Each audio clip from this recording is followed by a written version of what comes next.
See how this all goes down. Those two. Yo, it's your boy Ryan, Northwest Sports Fanatics, back at you with a new video. Today is Thursday, February 9th, 2023, with your boy Ryan and the Northwest Sports Fanatics. Make sure you guys subscribe to the channel. Smash that like button either now or on your way out. Donate to your boy if you can. Cash App, $ ORION NWSF, or the YouTube Super Chat right here. We got the Milwaukee Bucks versus the Los Angeles Lakers live, play-by-play and reactions with your boy Ryan and the Northwest Sports Fanatics. We got the Brooklyn Nets and Chicago Bulls on right now. Brooklyn is about to squeak out an 11-point win on the Bulls at home. So they're just kind of running the clock out now, and then we're going to end up getting to the action in LA. When I decided to do this particular matchup, I knew the trade deadline was going to end today, and I was like thinking, okay, LeBron already broke the record. It was kind of 50-50 if he was going to play. And then Sarah sent me the note that this morning that he was going to, sit out, which is a little unfortunate. I was hoping that he'd be out there and we could get Giannis versus LeBron. So right now, looks like we have Brooke Lopez is day-to-day. Joe Ingles and Jay Crowder, obviously, with some of the movement, are out. And then with the Lakers, LeBron is out. And then some of the pieces that they ended up picking up, like Mo Bamba, that was huge for them. D'Angelo Russell, Malik Beasley, and Jared Vanderbilt. Those guys are not all playing, including LeBron. So a lot of the guys that just came over with the trade deadline. I know that they're doing the NFL awards ceremony show now as well. And we're just going to enjoy some NBA. And hopefully we end up getting a good performance out of Anthony Davis and Giannis. And again, I was hoping that, right out of the gates, we would be able to get LeBron and AD. And, there was some rumors that maybe Anthony Davis would be on the block. I didn't really think that was going to be possible. Too good of a player. I know he gets hurt a lot, but, I can't really see a Lakers future without him. They had way too many point guards. Patrick Beverley gone, Russell Westbrook gone. Lakers improved pretty dramatically. So, I don't think anyone is going to have them favored, even if they make the 8 seed and they climb up a couple spots. But at least they're improving. And then we already saw with the Phoenix Suns last night with Kevin Durant. And a lot of movement. Obviously the Phoenix Suns are a big winner. Lakers are a big winner. And if there's anyone else that you guys want to go over or discuss, if you think the team did well or not well. I know Blazer fans were hoping for a little bit more, but to get rid of an expiring contract, with Josh Hart, and then to bring in some pieces, maybe short term, they won the trade, but maybe long term if he was already going to leave. And I know sometimes with NBA fans are stupid and they don't realize, player for player, maybe you got the bad end of the deal. But if that better player that you have is owed money or was already going to leave, you want to make sure you get something for him rather than getting nothing. So, a lot of times you become like a cap casualty, or they just don't, they're not going to sign you, for the amount of money that you're worth. You're going to go somewhere else. The team knows it. The player knows it. So it is what it is. But at least we're going to end up hopefully fighting with the Lakers for that 7-8 spot, even though both of our teams have a long way to go. And then for the Milwaukee Bucks, we already know how good they are. Them and the Boston Celtics are legit the best two teams, in the East, but you're going to have teams like the Sixers with Embiid and Harden that will challenge them as we go into the playoff push. And there may be another team in the East that emerges. So we'll see what happens tonight. I was really hoping for a LeBron Giannis, matchup, but at least we'll get Anthony Davis, and then hopefully we can make up for yesterday just a little bit. And yeah, I'm here. So anything that you want to go over trade wise, Sarah, once you get settled in, let me know any awards for the NFL. If you want to type those in, for not only you and me, but for the fans and people coming in, if you want to do that, please do. Any of the NBA trade stuff that is significant, if you feel that you want to type that in, please do that as well. And then we're just going to hang out. Hope you're doing well. And I know you're starting. Are you starting the job next week? Next week you're starting it. So, but like I said, it's been a little, we had a couple good days, and then it was a little light yesterday, but I'm hoping that we can make up for it today. And then I didn't actually take a look at the schedule for tomorrow. Let's take a quick peek to see what's going on for tomorrow. Let's look. Brian Daboll. Any surprises on any of the awards yet? Justin Jefferson, Offensive Player of the Year. I pretty much, I was one of those people that called that, since I picked him like number 2 overall, and people thought I was crazy. But sometimes you have a feeling, based off a player and maybe a new head coach, a new scheme. Yes, I think Jay Jetta's touchdowns could have been higher, better than 8. But still, I mean, if you go back and look at the season, Jay Jetta had a fantastic year. And I know I wasn't the only one that thought that he could definitely get Offensive Player of the Year. I think most people thought that would be one of the top 3 vote getters or the guy that would end up winning it. And, sometimes you just got to pull the trigger and see the light at the end of the tunnel before everyone else. And then you end up being right some of the time. So, all right. So what do we got here on Friday besides wrestling? Rampage, SmackDown. So I'll be watching that tomorrow.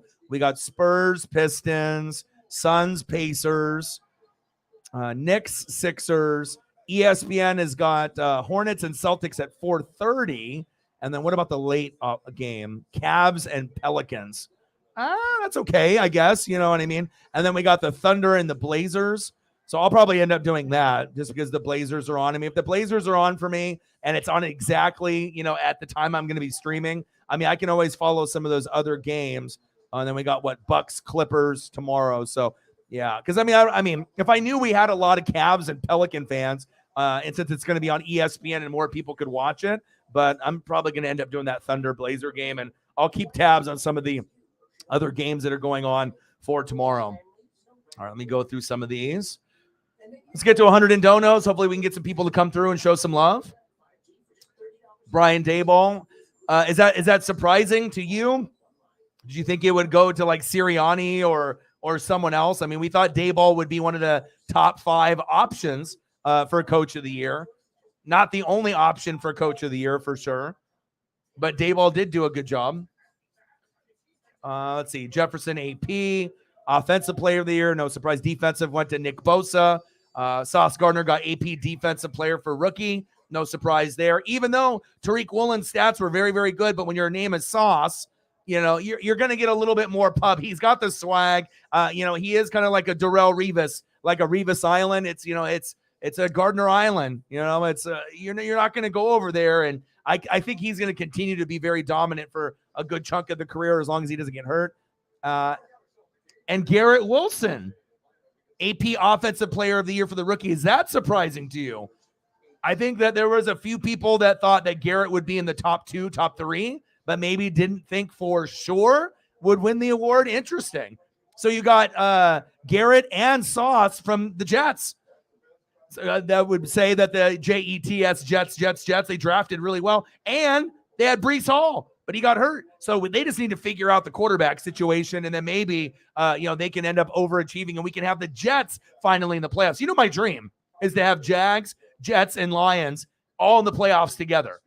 Even if that means Tampa Bay doesn't get in, fuck it. I want to root for some of these other teams to be able to get in, and the Jags already made it, and they won a playoff game, so they exceeded. But the Jets and Lions are getting closer. They just need a few more pieces, and I think they can compete in their division, even though we know in the Jets division, they got the Bills, they got Miami. But I mean, is it going to be that crazy to think, okay, Bills get number 1 because they have Josh Allen, but what happens if the Jets get a few more pieces and they get to 10 wins? I mean, is that going to be that crazy to think? I don't think so. Miami might have some injuries and they're going to be battling and looking to get to 10 wins with Tua or not with Tua, right? So I am definitely going to be trying to pay attention to a lot of these trades, and I'm going to be a little bit more interested in watching Kevin Durant on the Suns. And obviously, Ayton is still there. We had that kid in here that was trying to say Ayton was gone. I didn't believe that information for one bit. Because if I don't see it on the main guys, then it's probably not true. It's just some like bullshit or you're trolling. So if you look at that lineup with Ayton and CP3 and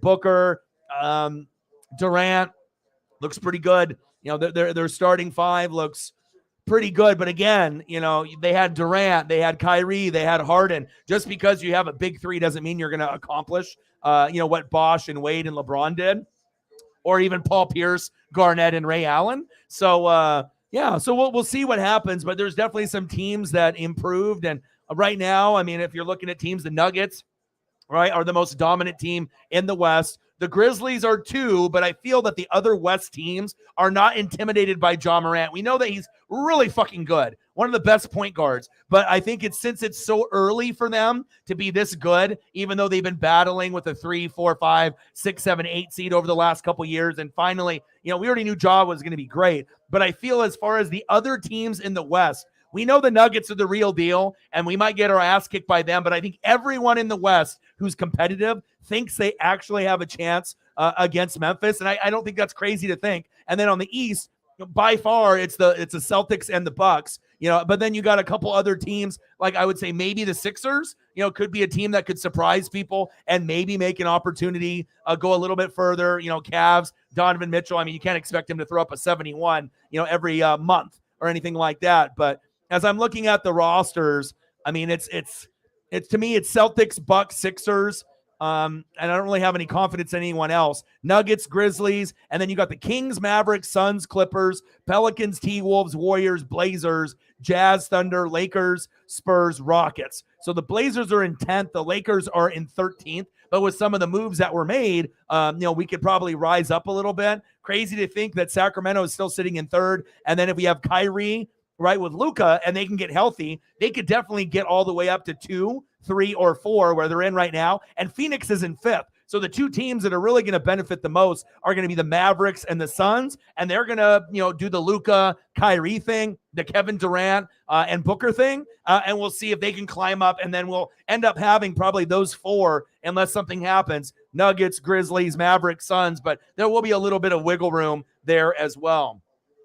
Caitlin in the building. How are you? Hopefully you are doing well. Good to have you in the room. I assume that you would be in here, Air Whitey, and a few others. I have dedicated myself to the NBA. So, we already know college football's over. NBA is over. And anytime, you do a freestyle stream, like we just talk NFL or food, sometimes we get good results and really good donos. And other times, it's a little slow where we're just kind of waiting for people to show up. So I've kind of decided, this year, after the college football season ended and NFL is almost over, that if their games are on TNT or ESPN or the Blazers are on, I'm going to do it.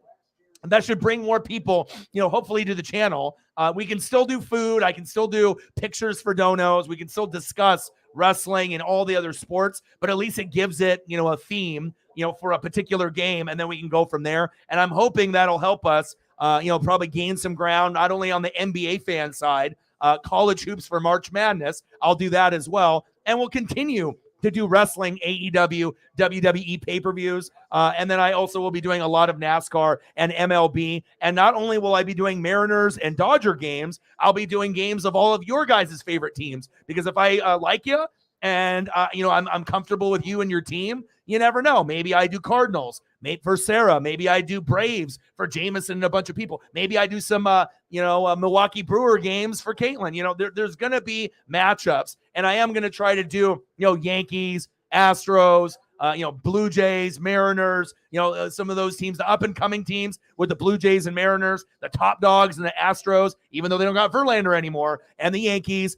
And then I'll do a lot of the teams that you guys got, the Cardinals, the Brewers, the Braves, the Dodgers. I'm going to start mixing up the Phillies. So I'm excited, and I feel very comfortable doing baseball just because, the amount of reading that, I do in the film. And it doesn't really I know for some people, baseball is a little intimidating, to be able to go through everything, the names, just like any other sport, depending on how committed you are. But I feel that you can really do anything you put your mind to if you just read and you just take the time to kind of get freshened up. So that's facts. We missed you.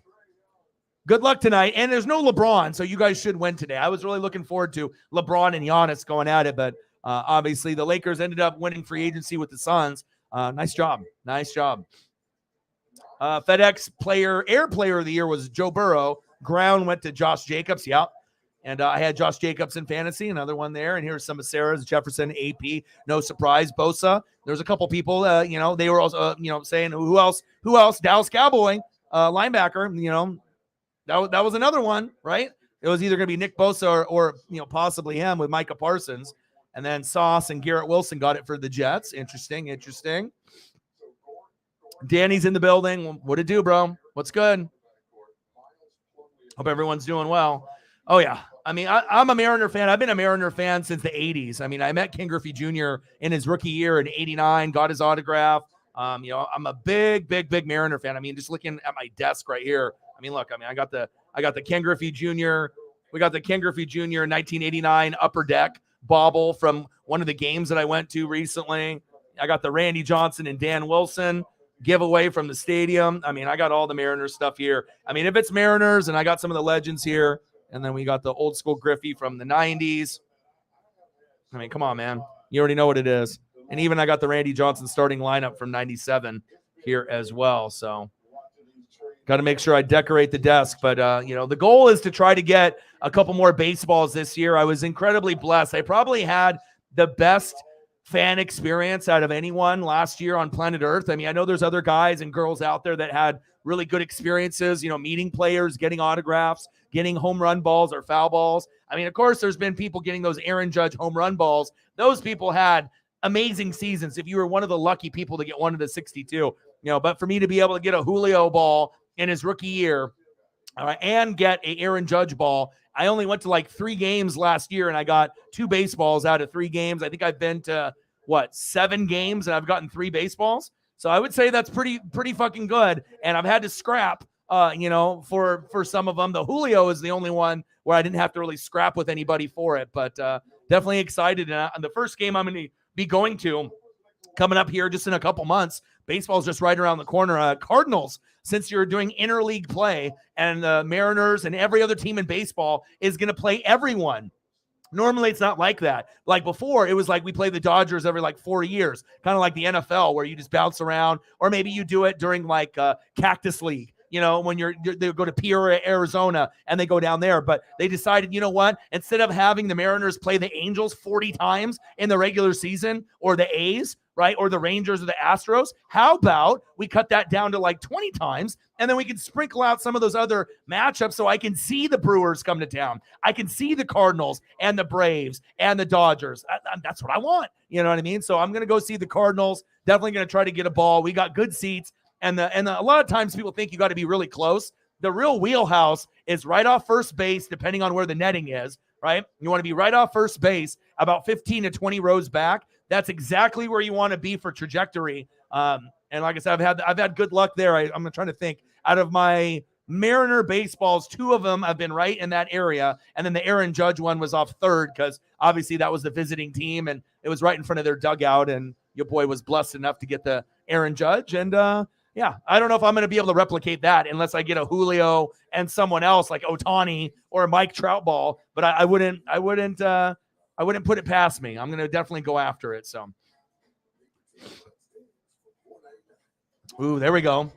Yeah, the rivalry. Hey, you're a sport fanatic, though. Like I said, there's a lot of people out there that are like me. That follow the basketball, the baseball, the football. All the different sports. In your hometown state, you're in your hometown city, or there's other people that are transplants that end up moving away, and they still stick with their teams. And that's what it's about. I mean, a lot of times with us, I think, that have mental health history, like with depression and anxiety, we had COVID, and we have all these things, road rage, and just, having problems with friends and family. I need this in my life. I need something to look forward to. I need to be able to have new shows that are coming out to look forward to. I need those. I'm not sure if you guys are on Netflix, and the show called You, where they do the serial killer guy, where he goes in there. Now he's in London, and now he's being stalked and being hunted himself. Very cool show. So, I mean, and then I know Mandalorian's coming out in a couple weeks. The Last of Us, the new one, will be on tomorrow. So I am able to get, history, Discovery, National Geographic. I'm able to get that in other than sports, but also there's a lot of shows once they drop. I'm so focused on that. I need that in my life. And I know a lot of y'all look forward to those things too. It's even if it's something as silly to some people, SmackDown's going to be on tomorrow, Friday. And that gets me excited. You know what I mean? And I know some people think, well, why would that get you excited? But you never know what someone's going through. And sometimes just having that little ray of hope when maybe the week has been shitty, that you can watch something that you actually love, get some good food, hang out with some friends, maybe be in a chat like this if we're watching a game or something. And it makes a huge difference being around positive people and just enjoying certain things. And I'll tell you what, I mean, if I didn't have those certain things to look forward to, I know I wouldn't be in a very good place. And like I said, I'm trying to spend a lot of time with Paisley as well. And that definitely helps. So, yeah, I was really hoping that LeBron was going to play Caitlin. I was like, oh, no. And I was like, I already decided that I was going to do the game. I was like, okay, LeBron broke the record. Let's go. And then he decided not to play. So right now, it's kind of like last night with the Warriors and Blazers. I know they had Clay and it was his birthday and Draymond, but I knew that if the Blazers played like they should, we should be able to get that dub. So, and we ended up finding a way to win 125 to 122. So, Sarah with a tenner, thank you so much for donating and donating early. Hopefully that gets off to a good start. And we got to make up for yesterday. So hopefully that'll work. And I appreciate you so much. Bang, bang, bang, boom, boom, boom. Bang, bang, $10 holla. Setting the tone early within the first 20 minutes. Thank you. Appreciate you. And like I said, once we get one, then we can get another. And then hopefully we'll get a few more people in there as well. I appreciate that. And I think a lot of people are YouTubers and Twitch streamers. You know what I mean? I think that I'm very slept on. But I mean, if I ever got big sponsorship, either through companies or through Barstool or through, other people that recognize my talent, I really feel that I am the most versatile YouTuber on YouTube, because I really feel with the dedication and the time that I put in, I really feel I can do anything to a certain degree and be entertaining. And, it's like, of course, I'm not going to know the name of every NHL player, in NHL hockey. I'm not going to know the name or pronunciation of everyone in football and soccer. Of course, I'm going to know, Alexander Ovechkin, Sidney Crosby on hockey, Ronaldo, Messi. I'm going to know the basics. But as far as like NBA, college hoops, MLB, NFL, college football, wrestling, I mean, for the overall product, I feel that I can match up with anybody based off knowledge. But also, too, you have to be able to bring some entertainment value as well, come up with some custom nicknames, catchphrases. And I do really appreciate that, and I think that even though it's been a little bit of a battle these last few months, I've worked really, really hard. It took me 10 years, to go full time. Now I'm in year 11. This is my 7th year on YouTube, and I have to find ways to be able to break through. We already know the NFL market is really oversaturated, so it's hard to be able to gain ground there. But if I'm open to do NBA and college hoops and Major League Baseball and NASCAR and wrestling somewhere, and then NHL Stanley Cup playoffs, I'll do that too. So somewhere we're going to have to gain some ground, and I think we will. It just got to keep it moving. So. Yes, and if anyone is on Twitter, has a Twitter account, please like and retweet the stream. You can either quote it or like it, and the more people that do that, it helps. And we usually get 30 to 300 extra people that tune in or, spy on Twitter. Now, they can't donate from Twitter. They can't comment on Twitter, but you get people, that are on the Twitterverse, and you never know who might be watching. Like I said, you never know if it's going to be like a EA Sports or a Peter Schrager or just some looky-loos. But the more that I can get it out there, and again, I am one of the only ones on YouTube, right, that does their full show on YouTube. Most people just do a couple minute like preview. But I wanted to make sure that, I get it.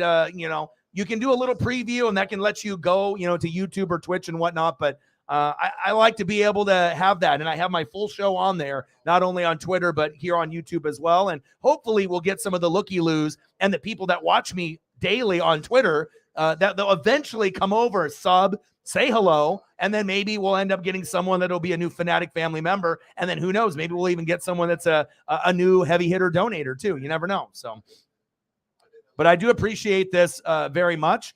And I know I think a lot of the females kind of get it. You know what I mean? How much work goes into this, and it's not easy, especially to be on top of your game with everything. I mean, if you don't read and you don't watch film, you will get left behind. And there's a reason why there's certain YouTubers and Twitch streamers that are better than others. And it's not just because of the editing, their thumbnail, a lot of things. It's deeper. It's personality, voice, tonality, and overall, are they authentic? Do they fucking know anything? And that is big facts.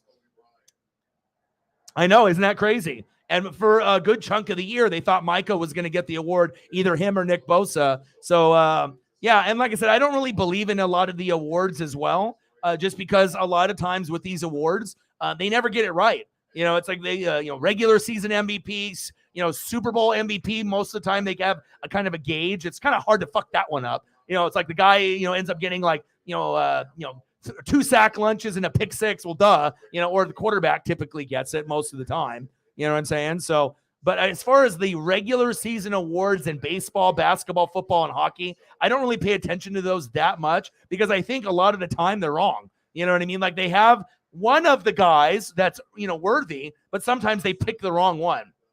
But it is what it is. It's like, Pro Bowl and All Pro. It's like, oh, I didn't get into the Pro Bowl, but what's the one that's really important? All Pro. That's the one that really matters. But players' feelings get hurt when they don't go to the Pro Bowl and they're deserving. And obviously we'll complain about it on our end too.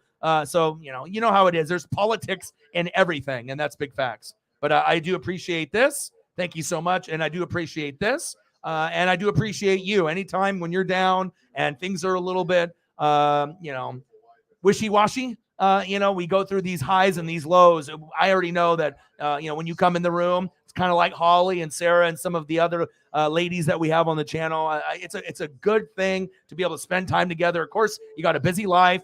You got a lot of things going on, but we do really appreciate you when you make some time for us here. Jameson in the building. What to do? You want some Jay Jetta? Okay, I got you. Oh, absolutely it is. We already know that.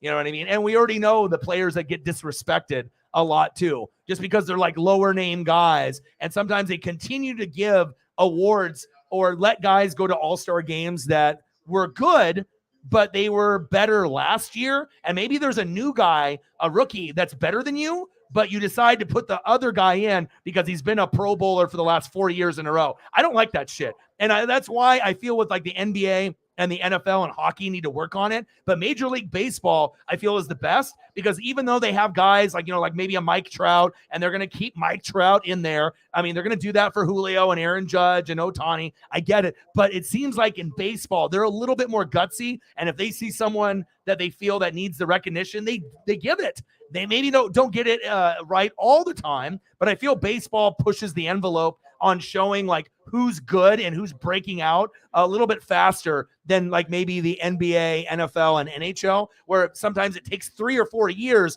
of someone dominating and being a younger face, younger name, new guy, and then they give them the recognition. Sometimes with baseball, it's like 1 or 2 years. They're like, okay, we recognize that this guy is the real deal. But the one thing Major League Baseball did go absolutely sideways is they put Jazz Chisholm on MLB The Show. Are you fucking kidding me?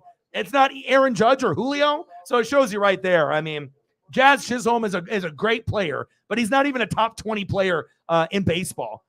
You would have sold a hell of a lot more copies, if you had Aaron Judge and Julio on there. And those are the two that were the most deserving, in my opinion, from last year. Aaron Judge with the 62 homers, breaking, Roger Maris's record is 61. And if he's already been on the cover of the show, give it to Julio. I mean, that doesn't necessarily mean I'm going to be Julio biased or Mariners biased, but I mean, this is the biggest thing for us since Ken Griffey Jr., and we fucking broke the 21-year streak of not making the playoffs. That's not worth, and Rookie of the Year, that's not worth being on the cover. Breaking the streak of not making the playoffs, the longest drought in the 4 major sports, NBA, NHL, NFL, MLB, and you won Rookie of the Year, and you're like the second coming of Ken Griffey Jr. on offense and defense. And then they're like, well, let's do the boardroom meeting. Okay, everyone vote. Who do you want? Okay, Jazz Chisholm. All right, done. What? But I guess that it is what it is, right? It is what it is. But I totally agree. And let me get you some Jay Jetta. If you have any other awards that you want to go over there, or any of the other trades that are in there, let me know. Jameson, Lakers, dude. Mo Bamba. Dude, D'Angelo Russell, you guys did very, very well. I mean, besides the Suns, Mo Bamba, I saw that and I started to smile a little bit. And we know Mo Bamba, the rap song, right? And we already know Mo Bamba, had some injury issues, right? But to bring him over there, and then D'Angelo Russell, Malik Beasley, Jared Vanderbilt, you guys got a little bit of depth, and you guys are going to make a run.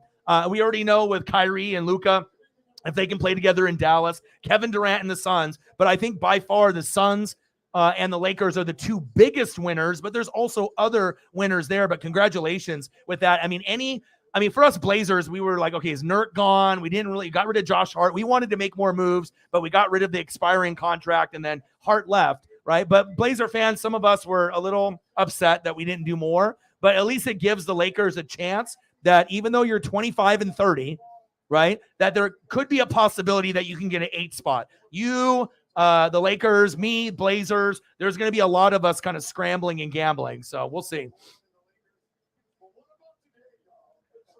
Yes. Yeah. Popularity contest sometimes, though, which is irritating. I like to be able to see new players get the love, especially if it's a new player on your favorite team. You know what I mean? Like, at least everyone, I think, for the majority, knows how great Julio is. And there's going to be other players that are out there, like I think Bobby Witt Jr., on the Royals. Obviously the Royals are not very good, but for third baseman, one of the best new young third basemen that I've seen. Rushman, obviously Adley, for the Orioles at catcher. So there's a lot, Michael Harris, there's a lot of guys, Strider. So, I mean, a lot of teams have got some new young talent and whatnot. Look at LeBron looking all dapper. LeBron, why aren't you playing, damn it? Let's go. But I'm ready to go. Let's get it, baby. Oh, it's supposed to be LeBron and AD, and then Giannis there. Let's get it. Come on, baby. So the Milwaukee should win this game, but you never know unless the Lakers, go super ham. Maybe if they had availability to all the new players they got. Giannis, Pat Connaughton, Brooke Lopez, Grayson Allen, and Drew Holiday, and then Anthony Davis, Hachimura, and a few others, and they just went off the screen. Here we go. Anthony Davis is going to have a big game, kind of like Clay, for them to be able to win this game. And then you already know Giannis is putting up 30 plus, and you heard it here first. Could be 40 plus, maybe 50 plus. All right, here we go. And I'll get you some Justin Jefferson here in just a second, Sarah. And then hopefully we'll get a few other people here. There we go. Anthony Davis on cue, 2-0 Lakers. All right, let's see what we got here. I got some new ones here for you. Caitlin, we got some Giannis. Allen, no good. See some dunks with that one there. We'll see what happens, baby.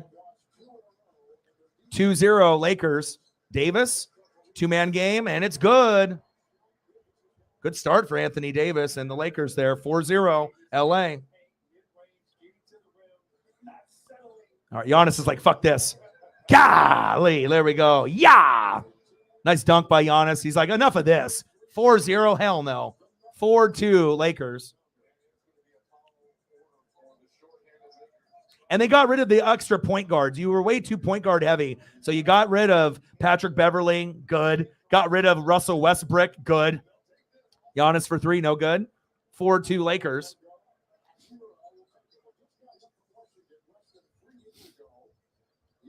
Schroeder.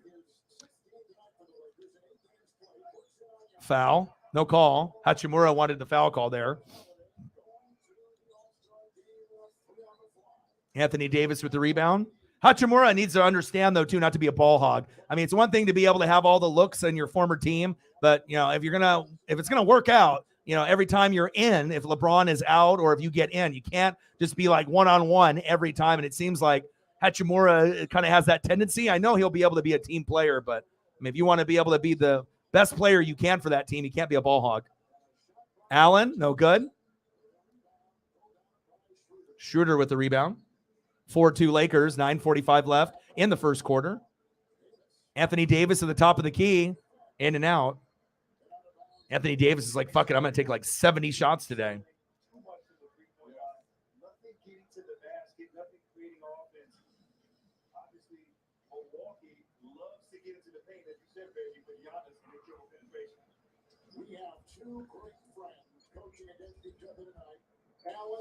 Allen for another 3, no good.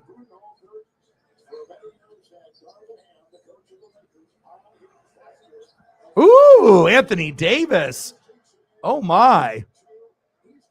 6 points, all by Anthony Davis.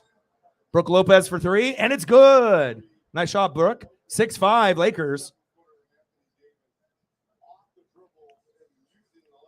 I remember we had Robin Lopez, on the Blazers for a little bit. We enjoyed his time there. And obviously Brooke is a better three-point shooter. Ooh, in and out. Giannis bringing the ball up. It's like, enough of this. Let me just go 1-on-4. Fuck you guys.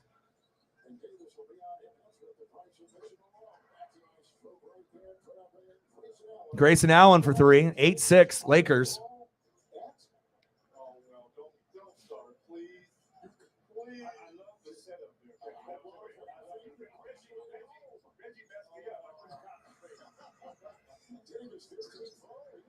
Ooh, Anthony Davis. He's like, fuck it, LeBron's not there. I got this. 8-8. All right, so you got a little Grayson Allen, a little Giannis, and a lot of fucking Anthony Davis. Okay. All right, Anthony. Giannis with the throwdown. Hey, hey, hey. Let's go. 10-8, Milwaukee. Let's go, baby. Yeah. 7:55 left in the first quarter. I'm getting to Justin Jefferson's prep here for Sarah. Nice up-tempo game, 10-10, lots of action. That's what you want, especially if LeBron's not playing. You don't want a game that's incredibly slow. And you still get a good matchup with Davis and Giannis, and those guys are both Hall of Famers. It just would have been really cool to have LeBron there after breaking the record, you know? Lopez for 3, no good. Anthony Davis looking like he's trying to get a triple-double tonight. He's very active everywhere. Yes, Brooke is money from 3. Oh, stolen. Giannis says, get off me, little twig. And a foul.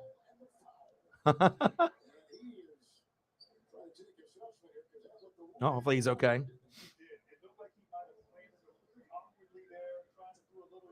Moment of the year, Justin Jefferson.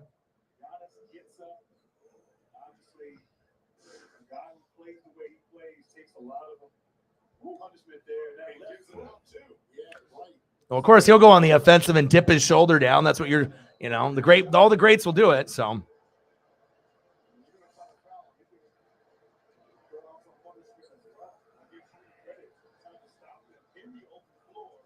Free throw is good. Nice job, Giannis. 18.8 points in the paint.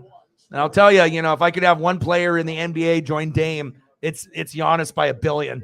But of course, him staying in Milwaukee is probably what he'll do for his whole career. And I am a little, I'm not jealous, but I'm really proud of the fact that Giannis didn't leave and believe that he could turn himself into the best player in the NBA or top 1, 2, 3, and then was able to have enough supporting cast to win it all. I mean, what a feeling. Instead of having to leave and join someone else's team, to actually stay home and win. And I know that's Dame's goal as well. Nice rebound by Brooke Lopez. Nice job. He said, thank you. 13-10, Milwaukee.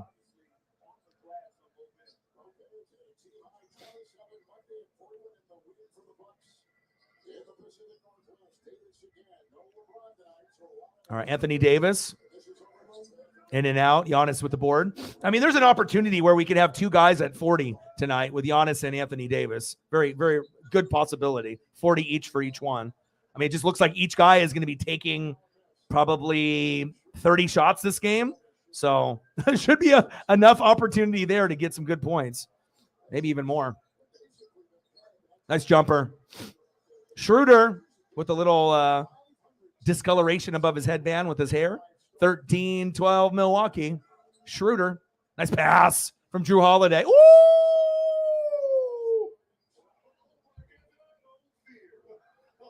Oh, my. Giannis. Jeez. I mean, the power with him. Whoa. And then right back with a 3. Brown with 3. Man. What a crazy first quarter. I mean, with no LeBron, for it being 15-15, this is one of the best starts for a quarter in like a 6-minute stretch I've seen all year. Tie game, threes, dunks, no LeBron, but still like entertaining. Okay. My goodness, you're making me want to go to church or something, Giannis. Hey. Oh. Okay. And nice job by Anthony Davis as well. All right, let's get some photos here for Sarah. So we got that Jay Jetta, and we got another Jay Jetta, and another Jay Jetta.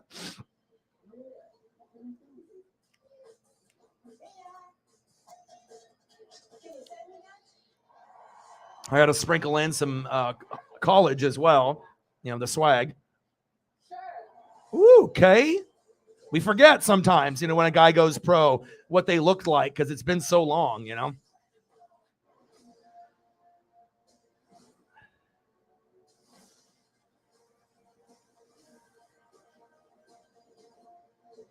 And then this was the catch of the year. Let's go. Appreciate you. $10, 90 to go. Let's go. Appreciate you. Thank you, Sarah. I like that LSU one. That one's cool. It's not going to surprise me, though. That's not the last time that we're going to be able to see, Justin Jefferson make magic. I imagine we'll see Jamar Chase with stuff like that. I mean, the league is in good hands. I mean, we know Devontae Adams is getting a little older. We already know that Tyreek is starting to get up there in age, but at least we have, Jamar Chase and Justin Jefferson. And then we'll see if Cooper Kupp can ever rebound. But if Matthew Stafford's getting older, they're going to have to get a quarterback that actually can throw Cooper Kupp the ball. And then there'll be a few others that'll be starting to climb up the ladder too. So very exciting. Yeah, great game so far. Seriously, and like I said, I always would be very critical of, the NBA and WWE, but I'm starting to come around. Also, I have no choice. It's like, okay, even if the WWE was terrible and the NBA is terrible, you got to be able to, just be able to give it a shot. Give it a chance. It's like I have this perception of things, but let me actually sit here through the games and make my own decision instead of just assuming that things are still horrible. I mean, of course, the NBA, WWE got better since, Triple H started taking over. But the NBA, since I started, to try to do this a little bit more full time, and we had a wild free agency period, I imagine that the NBA will be something that I do on a regular basis moving forward, just because I need to be able to maximize my potential, be able to show my range that I can do anything. And then on top of that, when football's over, we have to maximize our content, whether that's wrestling, NBA, NHL, MLB, and NASCAR. And I want to be able to do it all. You never know when you're going to get that new person that might be just a fan of that one thing. And then we get a new person to be able to, hang out with the GOATs or many people. So Jameson in the building, $3. Thank you, man. Appreciate you. Bang, bang, bang. Boom, boom, boom. Bang, bang. $3. Jameson Meza. What do you want to see for photos? It can be basketball related since we're watching basketball. It could be an old school Laker guy like Big Game James Worthy, whatever you want. Kareem Abdul-Jabbar, Kobe, Shaq, whatever you want. You let me know and I got you. $13. Let's get to a hundo. Let's do it. And then, like I said, me and Sarah normally aren't very big basketball people. I was a huge basketball person in the 80s and 90s, where it was like my number one thing with wrestling, with all the players that I watched. And then it started to kind of go downhill for me. But I am fully committed to Blazers, and I'm committed to the ESPN TNT schedule. And I will be doing NBA games full time moving forward. So just like WWE, I don't want to just be like, well, NBA, screw that. I mean, there's just too many games on, and there's too many opportunities to grow for me just to have this like personal dislike. And it is growing on me. The game is growing on me again. It's just, I wish the NBA had more superstars. I know we have some. They're not as good as the ones that I used to watch in the 80s and 90s. They never will be as good as that. I get it. But I am starting to pay attention more and more, watching full games instead of seeing clips and reading. And I am enjoying my time doing the NBA now. So I just need to see quality basketball. And then we're not in the COVID period with no fans. So that already makes it a billion times better. And that's really when I was like, I can't watch this. I can't watch NBA or WWE, but now I can watch both. And I enjoy both. Foul call, 18-17 Milwaukee. So what are you thinking about the trade so far, Jameson, and for Caitlin, for both of your teams, the moves that you guys made at the deadline? Do you guys like what you guys did? Obviously, the Bucks didn't do as much as the Lakers, but do you like the moves that were made to kind of try to get you into the playoffs for the Lakers and also to stay in the top two with Boston in the East, and hopefully for Milwaukee fans, overtake Boston at some point as the 1 seed? So 18-17 Milwaukee, 4:52 left in the first. Thank you so much. I appreciate you. $3 from Jameson. $10 from Sarah. And hopefully we'll get a few more people too. Kurt Rambis and a Derek Fisher. Nice choice, dude. I always like the random. Free throw missed. Lakers scrapping for the rebound. Anthony Davis. I like Anthony Davis's fro. Middleton with the foul.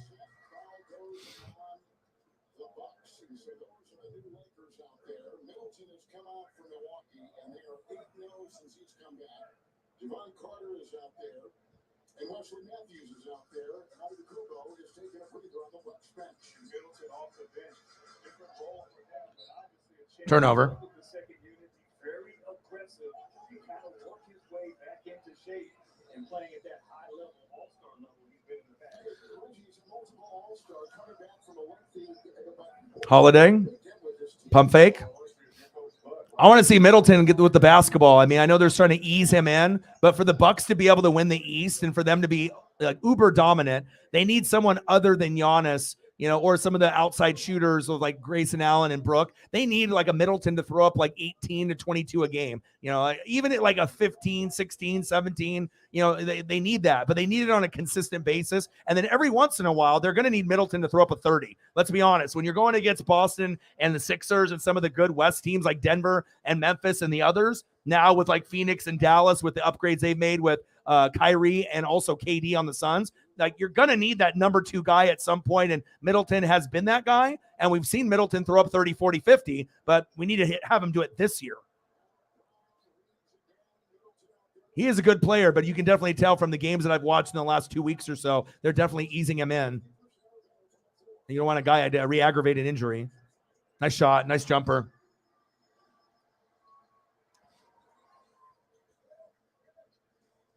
I saw that. That's why I was going to ask you. I mean, he's a very solid player, physical, you know what I mean? Can rebound and, do quite a few things. All right. Defend, rebound, occasional 3, and he gives you energy, right? But is it like, it's like, I know that, we gave up Gary Payton II back to the Warriors for 5 second rounders. What is this? Like, you know what I mean? It's very weird. And you've seen that number also on other trades, but like most second rounders don't pan out, but they're thinking, well, fuck, at least one will at 1 out of 5, unless they're using it for trade capital. But it's not like in the NFL and other sports, there's only 2 rounds in the draft, 30 in the first round, 30 in the second round. A lot of second rounders don't even make the NBA, or they're very limited in their minutes. Shit, even first rounders sometimes don't make it. You know what I mean? It's not like guaranteed you get drafted, you're going to be there for 4 years, or 10 years. It's kind of a crapshoot. 24-22 Lakers. Seriously, that's what I was like, damn.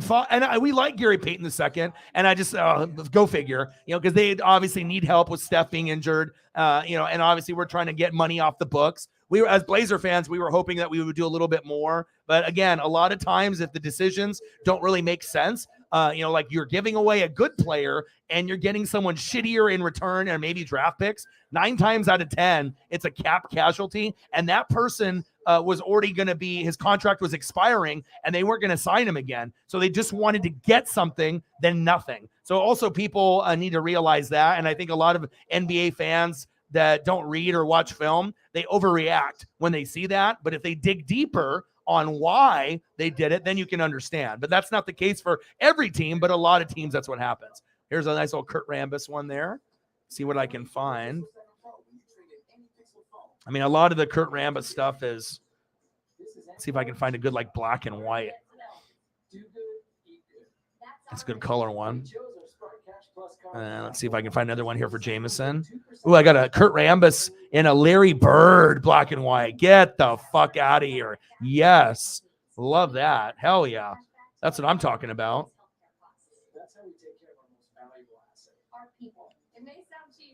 Ooh, and another one with Kevin McHale and Ram. Oh, I'm getting lucky right now.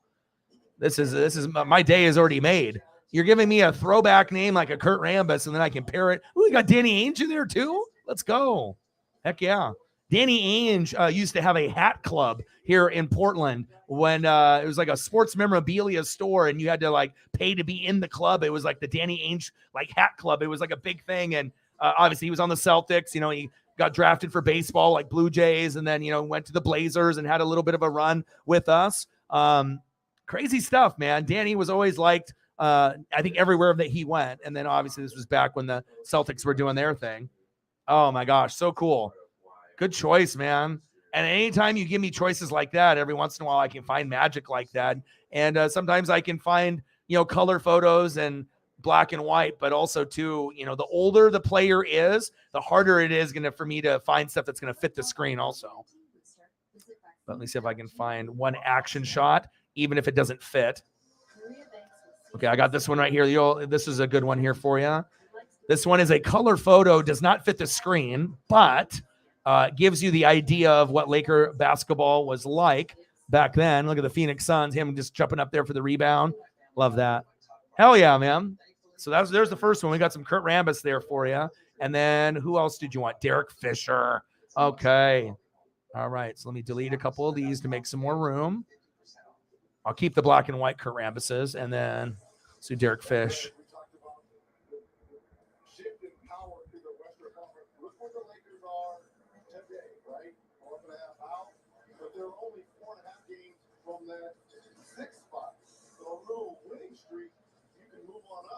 All the challenges this year with the Lakers and not meeting the expectations, they're sitting pretty, a new team, a roster, I think, now that really complements their big two. All right, okay, back to the game. I'll try to get you. I got one right here. Let's see if it'll format. And 4 and 5, that's Dallas and Phoenix. Remember Kyrie with Luka at number 4, and KD will be coming back sometime after the All-Star break. 26-22 Lakers, 2:10 left in the first quarter. Here's just one quick Derek Fisher photo for you, but I'll get you a few more during the commercial break. I'm always working. I don't like to keep people waiting, and I like to keep working. So sometimes when we do those freestyle streams, it's like I'm waiting for people to show up. I want to be able to, I want to be able to fully produce the show on the fly, and I want to work. I want to click like a billion buttons every stream. Like I don't want to just be sitting here. I want to put in that work. So 26-22 LA. Let's see if we can get Milwaukee on a little bit of a run. Anytime that Giannis is out taking a breather, the offense goes a little stagnant, just like when Dame goes out and any superstar player. Nice three right there. But if we can get Middleton going, that'll help a lot. So nice shot. 26-25 Lakers. Bucks down by 1. Schroeder. Top of the key. 3. Ooh, in and out and back in. Wow. Playing with freedom without... Oh, yeah.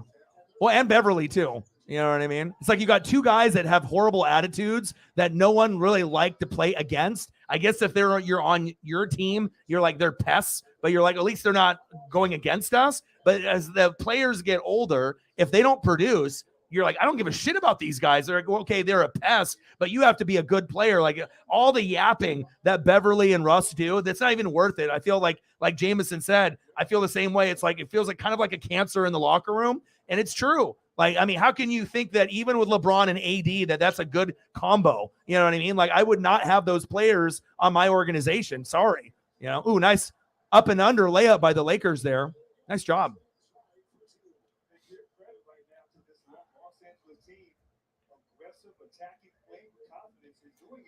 17-5 run. They need to get Giannis back in there. I know, playing Giannis 42 minutes out of like 48 or, but he's back in.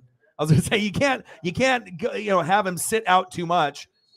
He can draw fouls. He can, people will, suck in and try to double and triple, and then he can pass and, someone can get an easy layup. But as far as creativity one-on-one, the Bucks don't have a lot of guys that can kind of do it off the dribble, just like every other team that has a superstar. Sometimes the number 2 guy isn't really good off the dribble. Like they have to be able to go off a screen. Some guys are one-on-one players and other guys have muscle. Some guys aren't. Some guys need that perfect pass and they can catch and shoot, but they're not going to be able to do all the crossover work and, have good handles and being able to have those one-on-one moves. I mean, as we can see, the greatest that are in the NBA and what, type of skills that they have. But always when you have a superstar go out, if you don't have a good bench, that's always when the other team makes the run. And that's going to be a very big key in this year's Western and Eastern Conference Finals and NBA Finals. Who's got the best bench? You're going to have some starters on the bench that produce. And a lot of benches are very, very thin, even for some of the good teams, where it's like you think they would have 4 guys or 5 guys on the bench, but in reality, they only have like 1 or 2 that are consistent, and then they just have to take a chance and roll the dice with the other 3 or 4. Force that shot. Here we go.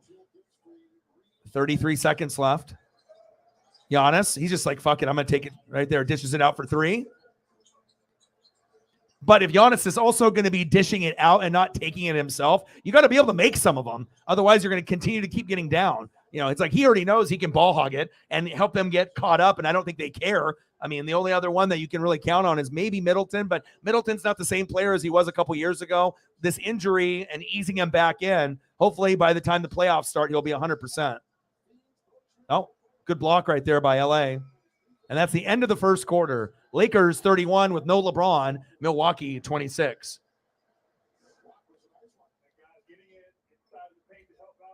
Contesting on that corner three without blocking, without fouling, contesting and playing hard defensively.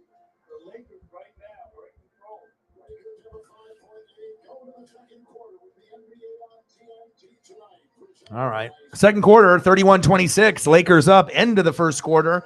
Got a little sloppy there towards the end of the first, but again, you know, people need rest and whatnot, so I get it. Oh, good.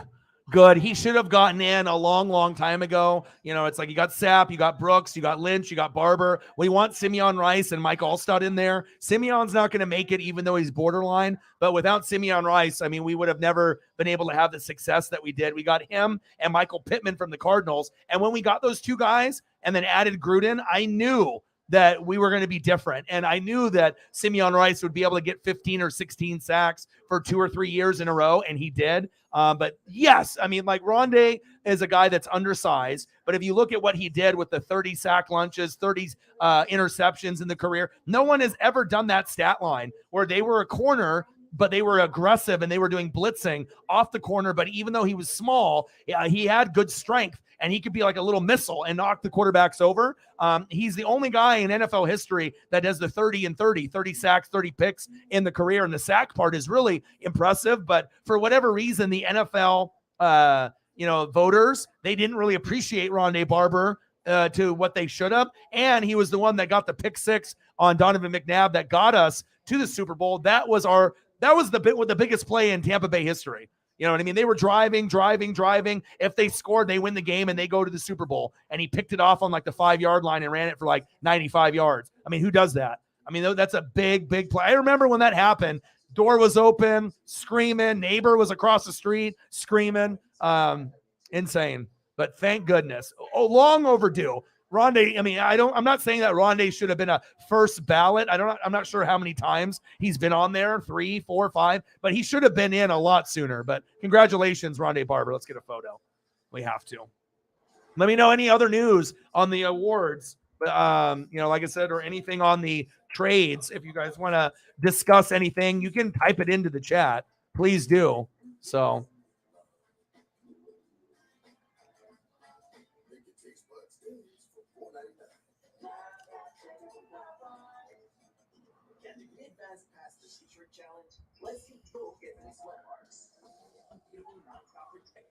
That's awesome.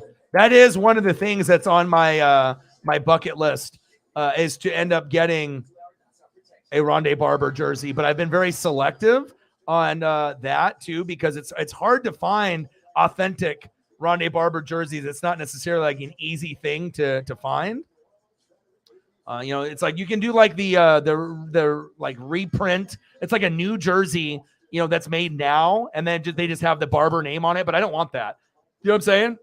I want the old school white or red Reebok. I want the old one, but I want it sewn. And then it takes time. There's a lot of fakes and shit out there too. But sometimes you can tell. And even a used jersey, if it's like sewn, if I have to pay $100, I don't mind. As long as it's in pretty good condition. And like I said, I usually buy brand new, but sometimes you gotta, look for Oregon or Tampa or, Oregon Ducks, Blazers. Sometimes you look, and sometimes there's collectors out there that have, something amazing. Like my most expensive jersey I have is a used jersey that's been worn maybe 5 times, from the owner. And I've worn it inside, but never outside really that often. I think I've worn it outside maybe once. And it's a cutoff vest Griffey jersey from like 95. And it's like Russell Athletic, like authentic.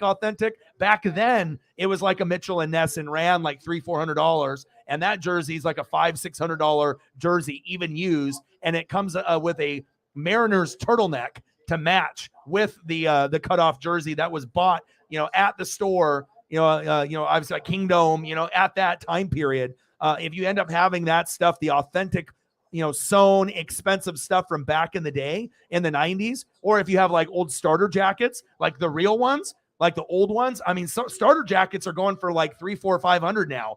Like, believe it or not, I know some of them we can't fit into, but like the Charlotte Hornets one, I had that. I had that. I have a Notre Dame one, a White Sox one. Obviously I can't really wear a lot of those ones anymore because I'm normally an extra large or double X, and I think those were like medium kids. Oh, and one by the Lakers, Schroeder. My goodness. Great change of pace right there. He's kind of rolled the defender to sleep and quick spin. Cross over to the lane. Great concentration. That's not the rookie. That's a rookie mistake. Coach absolutely reading the scouting report because that's true this game right there. Change of pace. All right, 34-28. Shout out to my boy Rondé. That's my dude. That's the one that we felt that was the most disrespected as far as like Hall of Fame is concerned for a long time. Giannis, nice move. Unbelievable. Nice job, Giannis. Yes, 18-25, true, but you need like Drew and Lopez, Grayson, everyone needs to be a factor, but you do need a solid number 2 for 18-25, and every once in a while a 30 to 40 point game with Giannis, because there's going to be times where Boston's on fire, or the West, if you play the Nuggets in the finals, let's say you get past Boston, you think, Joker can get a triple double in like 1 quarter and a half. Easily. Like, the Joker is insane. And by the time the game's over, the guy could have 40, 20, and 18. Like, there's not a lot of people that can put up stats like that. So I totally agree with you. You need 18 even would be good enough, but there's going to be games where there needs to be more. And I think that too. So agreed. No surprise. They were going to give it to Mahomes, and they assume that maybe the Eagles are going to win, and then Jalen Hurts will get the Super Bowl MVP. DeMarcus Ware got in, well-deserved. The Broncos would have never won the Super Bowl with Von Miller unless they had him there. And Joe Thomas and Zach Thomas. Zach Thomas has been waiting for a long time for the Dolphins. Well-deserved for him. Joe was a first ballot type of guy. DeMarcus Ware, Joe Thomas never got to experience like Cleveland being good, which is unfortunate. But yeah, definitely was a staple for that offensive line. And DeMarcus Ware was fun to watch on the Cowboys, and when he went to the Broncos, I think more people enjoyed him as a player rather than like rooting for him to fuck up if you were like an anti-Cowboy person. But we always knew when he was on the Cowboys how great he was. So Finley in the building, what to do? Yeah.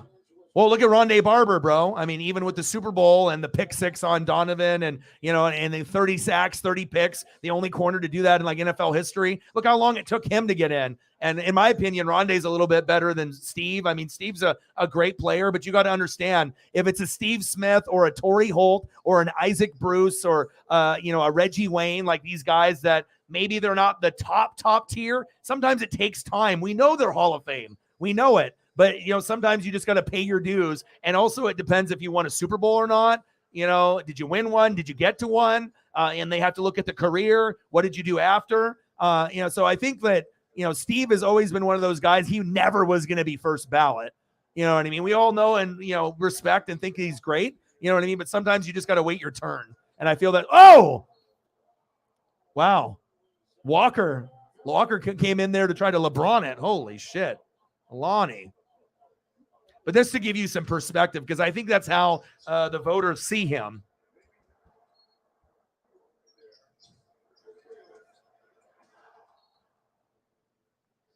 I mean, you're just a Panthers fan, so obviously it's like, come on, man. I mean, are we gonna do this or not? But I think that's kind of what the perception is. I know how good he is. But I mean, shit, even Rondé has been disrespected. And I think Rondé did more in his career as far as like the impact things that he did, like with the records, 30 sacks, 30 picks, a guy at corner to get 30 sacks no one does that. No one's ever done that. And then the pick six to go to the Super Bowl. You know, I mean, not saying that Steve Smith hasn't had moments like that, but he really hasn't had moments like that one. You know what I mean? Like a pick six type of play. And sometimes that shit matters, but also it doesn't. Because look, both of our guys are, you know, mine just got in, but fuck, mine should have already been in years ago. But, you know, haters like to hate, and it's all political and whatnot. So 40-30 Lakers. Lonnie was trying to throw that down. Giannis, last 3 games against the Lakers, 43.7 points, 77 field goal percentage. Oh, that's all?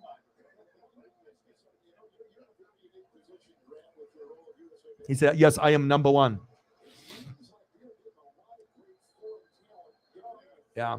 And then if you go back and look at Zach Thomas and how long he's had to wait, I mean, sometimes it's a popularity contest and you just got to wait your turn. You know, but I think Steve, you know, had a great career. And also, if you look at him, I mean, me being a Buck fan, he was the guy that you didn't really want to, you know, match up against because you knew even though he was a tiny guy, he had a heart bigger than almost anybody on the field. And that's what made Steve Smith great. He played like he was 6'6".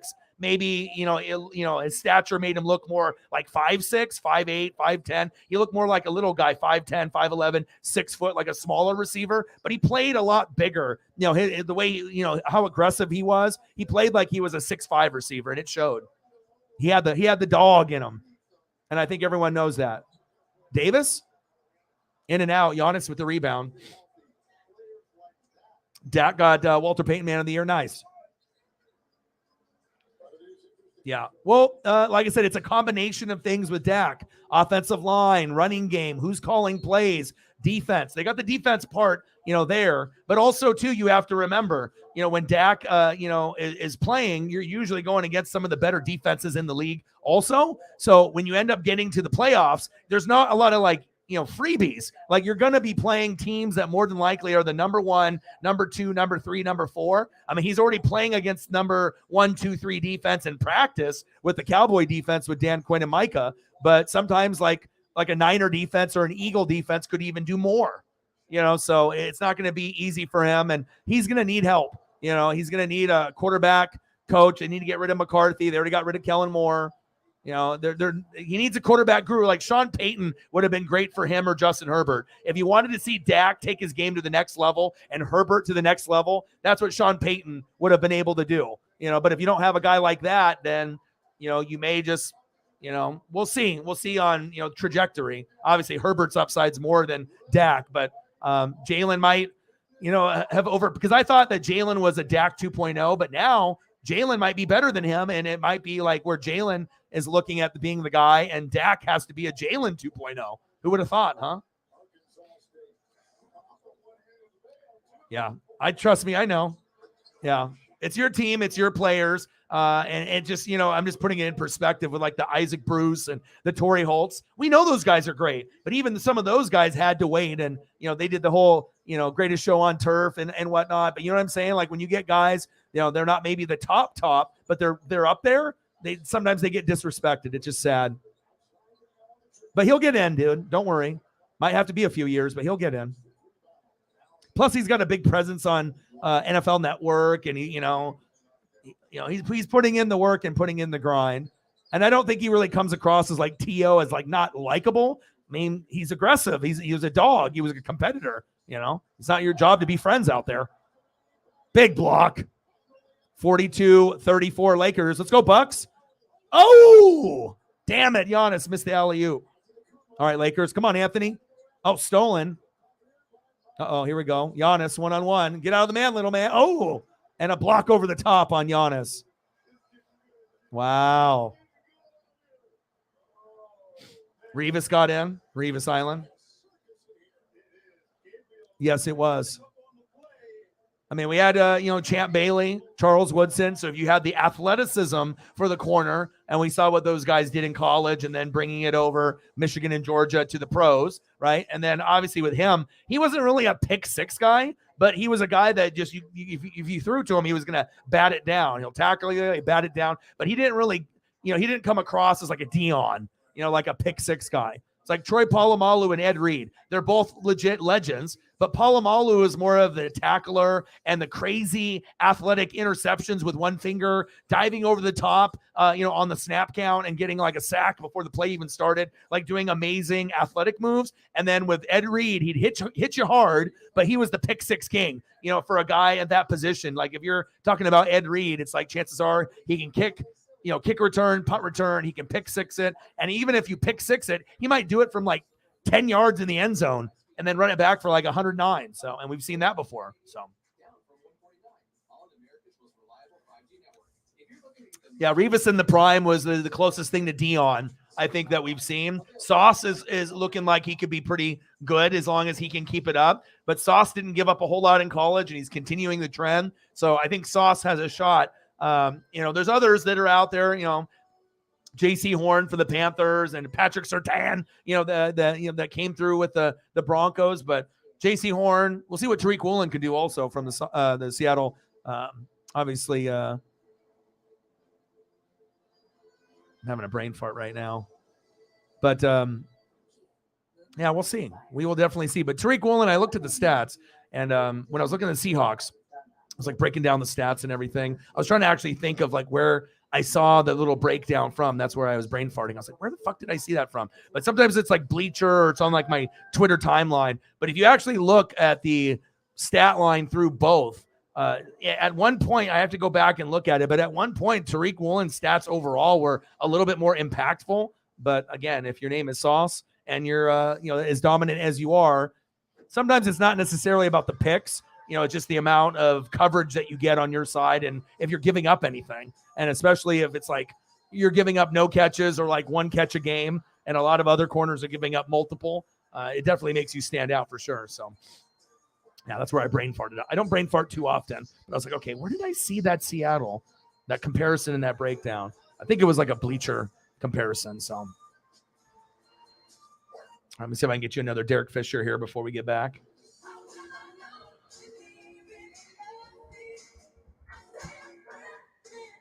Let's see here.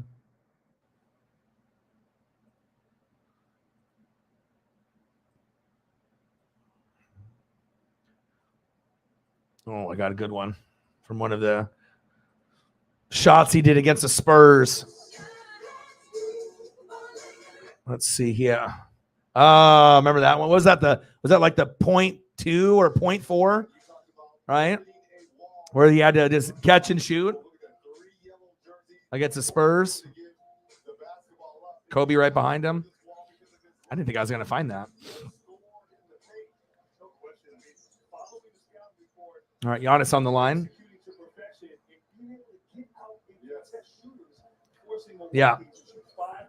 Sometimes it's crazy how we remember things like that, where it's like it's been a long time. I mean, sometimes we have to remind ourselves and do like a little Google search and be like reaffirm, but I think a lot of times if you are a fanatic, you remember a lot of history. And that's why I watch and read so much, because I want to be able, it's not like to be someone for like trivia day and I can be like the number one guy in the world for trivia sports and whatnot. But it's just, I think it's one of those things that's just being alive and being there when it happened and remembering it, not just talking about it, but like remembering where you were and if you watched it or not, and then just remembering that memory.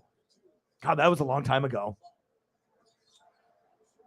I knew it wasn't 0.9 because 0.9 is Lillard time, but I remember it being like a very shocking amount because normally you need like 0.8 supposedly to get a shot off, but now we've seen like shots go in at 0.5, 0.4. You know what I mean? But yeah, like a 0.2 to 0.4. I mean, you're like you're really cutting it there. So he said, don't remind me. Yeah, I had to do some photos for Jameson though. He wanted Derek Fisher and Kurt Rambis, so we did the Kurt Rambis and Bird. Then we got Kurt Rambis, Ainge, and McHale. Then I had that Derek Fisher and yeah. Hey, at least you get to see your Spurs out there though. There's like Robert Horry right behind Kobe. Who did he shoot it on? Ginobili?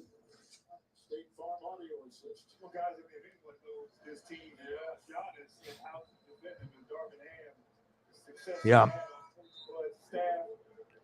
It's crazy too, because I feel like a lot of committed sports fans are so smart too. Like, sometimes people think, if you are like a football fan, sometimes people they're like assume that you're just only into football and you're stupid or you don't really know a lot outside of football. But I don't know. For me, it's like football is just one little piece of my life and sports. I mean, there's a lot more. And I imagine if you are a fanatic, you do watch a lot and you do remember a lot of the moments in time, like Emmett when he broke the rushing record. And obviously with even just recently as last year with Aaron Judge and that run, I'm going to remember that forever. You know what I mean? That was pretty incredible. And I'm hoping that we have something even bigger than that. And it'll probably be by Aaron Judge that he'll end up breaking his own record. And maybe one day we'll see him get 70 in a season. How cool that would be. And no roids, no cheating either. If we can get like 70 homers and no cheating, I mean, he just beating his own record over and over. How cool would that be? I know a lot of us are like, okay, as long as his team doesn't go to the World Series, unless you're a Yankee fan. Some are. 44-40. I just want the Mariners to be able to catch up. And I think there's a little wiggle room with the Yankees and with the Astros with no Verlander now. So now the Blue Jays and Mariners, we're salivating. We're like, okay, our time's coming. We're there. We have the talent. And I think it would be really cool at some point if we can eliminate, the Astros and the Yankees, and it'll be like Blue Jays, Mariners to go to the World Series. I don't think there would be anything more exciting than that. It would just give the fans, a lot of, like up and coming guys with like Bo Bichette and Vlad Jr. and Julio. And I think it would be good for Major League Baseball to have those newbies get there, at least for me. And I think for some of y'all too, you'd be like, okay, we can watch the Astros and the Yankees, but I think most people don't really care for those two teams unless you're fans. You know what I mean? Like we understand they're good, but it's always, good to have new teams. Even my dad's Dodgers, it's like you don't want to have the same one over and over. My dad does, you know what I mean? But if we can get some other teams in the National League to peak up there too, other than the Phillies, which was very cool. I like that, new options, new teams. And, you can definitely tell the youth movement is definitely here in the MLB. 45-40 Lakers, Anthony Davis with the fro. Love it, baby. 46-40 LA, Anthony Davis, 10.7 boards. Middleton for three, in and out. Wow, Brook Lopez with the tip. Unbelievable.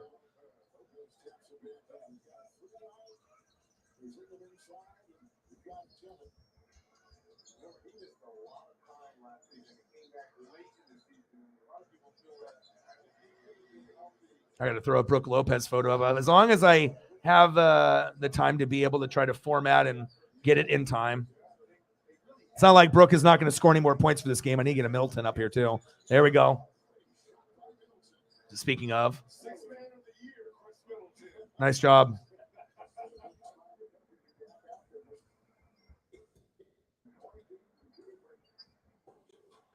Yeah, he's missed a lot of time. All right, let me get a Middleton up here too. There we go. So we got the Robin Lopez, and we got to get, and I'll sprinkle in some more Lakers and other Bucks players before the game is over. There we go. There we go. We got to make sure we get the representation right. Middleton, bang! Oh, offensive foul, boo. He said, Robin's like, no way. The opposite of that look.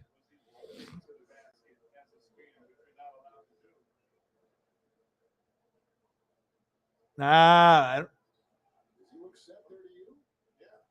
what was that? Why did they call that? That was kind of a bogus call for me. Robin had a legit beef right there. Travel.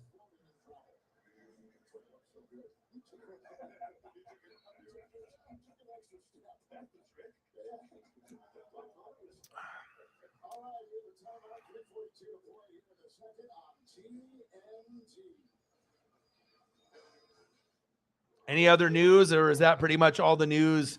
I mean, obviously we got the trade deadline done with everything, and nothing in the Cash App yet. But like I said, I imagine we'll have a few more people come through, and we'll be able to get to a good number. 50-44, good game. I really wish LeBron was playing. But even with that being said, at least it's close. But it really does show you, even if you're, like a fan of like Milwaukee, like, Caitlin and Air Whitey, sometimes you look at the roster and it's good.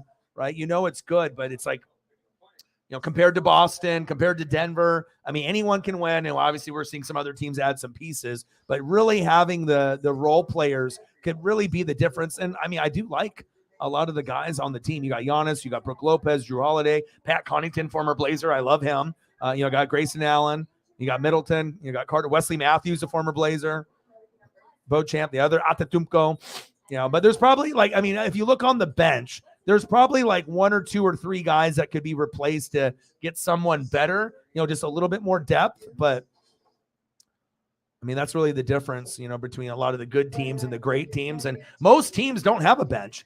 Even the really, really good teams. I mean, some do, some don't. And sometimes it's just based off like how good your superstars are and how many fucking minutes they're playing. But I like to have the depth, but sometimes you can't guarantee to have like 3 solid guys on the bench that are consistent. A lot of times it's like you're praying for consistency on the bench, but it's very rare to see it. But like when the Blazers had it a couple years ago, we made it all the way to the fucking West Finals because of our bench. We got swept by the Warriors, but I mean, that was a real special year, and it kind of took us by surprise. I mean, the only one that believed in us was Barkley, which was kind of crazy, and he saw the vision early on. But it shows you sometimes, you don't have to be like the most talented, but if you just are very like together as a unit, you can start gaining momentum on Uncle Mo, and then having the best bench in the NBA that year. Hell, we made it to the West Finals, and like I knew we were going to get our ass kicked and get swept by the Warriors, who ended up, doing the business. But just to get there, that was a big deal for us. Anytime you can get to the West Finals as Portland, all the competition. I mean, you're gonna really accept it, and then even if you lose, but at least it's an accomplishment. I mean, it's not like we don't win. We're not winning Larry O'Brien's every 2 years or anything. So. The accomplishments are far and few between. So when you end up making it, even if you get swept, to a West Finals is big. That means they actually beat a couple teams to get there. So yeah, I'm happy that Rondé got in. There you go. Yeah, and I remember one of my graded cards, that I ended up buying. One of my very first ones was an Emmitt Smith PSA 9 rookie card score supplemental, and I bought it because of the record right in that time period because I wanted to get a really cool Emmitt Smith card, and I still have it to this day. So there you go. Hey, we need as many stat girls and stat guys as possible. Yeah, make us smarter. I mean, Sarah's always dropping knowledge. Holly's dropping knowledge. Caitlin's dropping the knowledge. That's what I am. I'm a nerd. I'm a stat and analytical guy. That's all I do all day. Reading about weird stuff, weird stats, just breaking down the film. I mean, like I said, I think that's why I just I can vibe with people that are like singers, rappers, and beat makers, just because being in the studio, it's either you're about that life or you're not. And once you are about that life, I mean, I have my buddy Brooks that does the beat making. I mean, I could literally be in a studio for 12 hours and be in heaven, regardless if I'm recording my stuff or trying to work on a beat with a friend or something of that nature. But that's why I definitely want to be able to open up my own studio, before I die, so I can make other people's dreams come true and just have a place where people can go, that has a green screen, that has a computer. All you got to do is just, show up, and then you'll have the assistance on how to try to, get the most out of your channel or whatever you're trying to do on social media. Plus, it would be good. I mean, imagine if you had 40 YouTubers and 40 Twitch streamers all hanging out together. I mean, that's going to be one of the most motivating places that you could be. I mean, everyone pushing each other, everyone motivating each other. I mean, that's where you can have special things happen. That's the goal for me. 52-46, Lakers. Yeah, I can't wait to see Mo Bamba and D'Angelo Russell. Just don't be a snitch. Ooh, fade away. Middleton. Pretty. 52-48.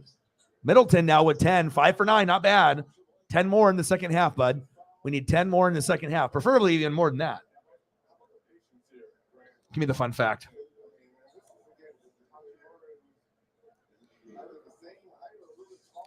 Wow. I did not know that. See? And that's the type of stuff that I like. Just something new that, either you looked it up or it came up on your timeline, or, you know what I mean? And sometimes I'll have stuff for Twitter that'll be specifically old wrestling highlights only. and then I'll get those, and then there'll be ones that have like the sports facts, and then sometimes it's like a memory where someone will tweet something based on the day, and it's like, this is blah blah blah, and then you're like, oh yeah, I remember that. But yeah, that's a good one. I mean, my goal every day is to learn something new from myself or from you guys. You know what I mean? And I know we have enough smart people that follow sports and wrestling that, you gotta be able to put in the work, and then you learn something new. 54-48, Middleton fading away. He says he got fouled, no call. Oh, I absolutely remember that. Zaza Pachulia.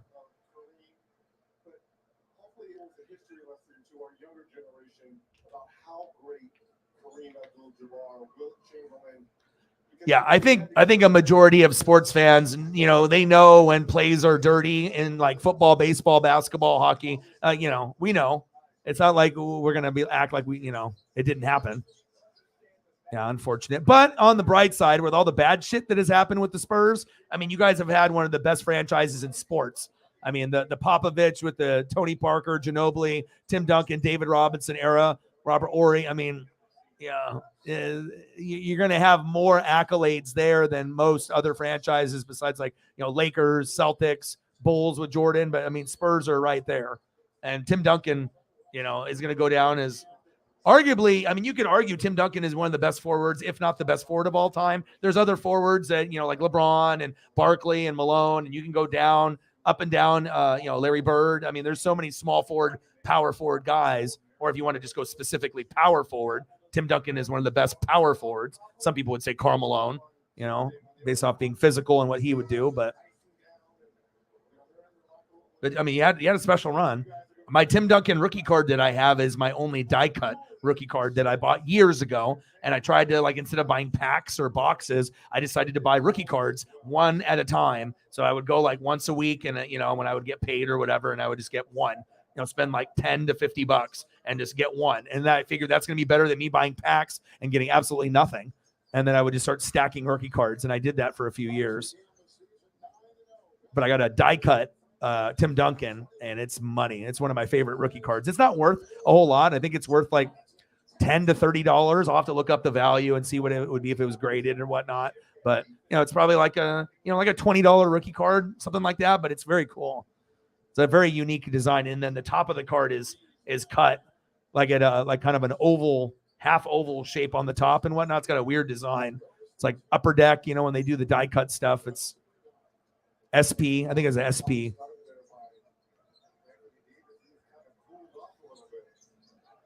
Giannis, cross court.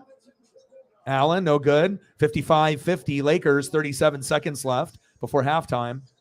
Give it to Anthony Davis, damn it. Turnover for the Lakers.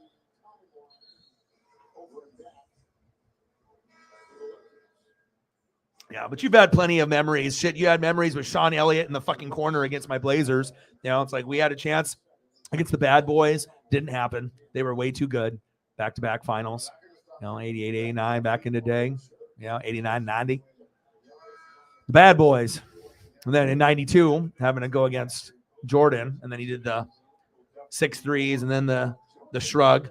It's like anybody but Jordan and fucking Isaiah Thomas and Dumars and the microwave and John Sally and Lambeer and Rodman. Anybody but Pippen and Jordan and Phil Jackson or that. But that's what happens, You become a casualty of one of the greatest, dirtiest teams of all time, and Jordan. I mean, Jordan ruined it for a lot of people. Me, Magic, Barkley on the Suns, Jazz with Malone and Stockton twice, and Kemp and Schrempf and Gary Payton once. So lots of guys that could have had one ring, but then that would mean Jordan's legacy wouldn't be Jordan. So, I mean, Jordan with 2 rings or 3 rings isn't the same with Jordan with 6 rings. Nice charge there by Anthony Davis. Take the charge, young man.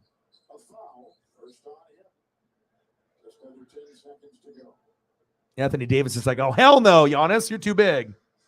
He's like, hey. 55-50.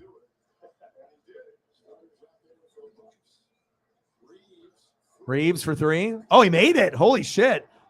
58-50. 2 seconds left. Shoot it. Oh, no good. Lakers up by 8 at halftime.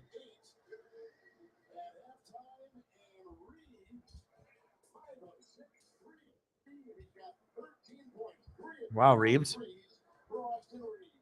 Austin Reeves. All right, what do we want to do for pictures? Do we want to do pictures of some of the award winners or whatever from the NFL? We can do whatever you guys want. We got 8 minutes, or no, excuse me, not 8 minutes, but 58-50 Lakers, and then we can kind of go from there. But from anyone that donated, if you want anything photo-wise, and reminder, bill due. What's new, right? Bills, more bills. Oh, you got to pay cell phone. You got to pay rent. Got to pay for cable. All that. Food. Food is kind of a killer, though, because it's like you got to be able to get all your stuff done. But the price of food in general has gone up so much.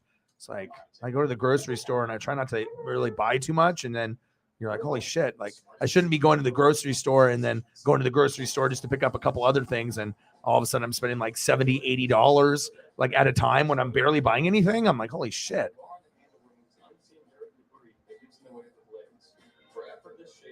But shout out to my boy, Ronde Barba. Well deserved.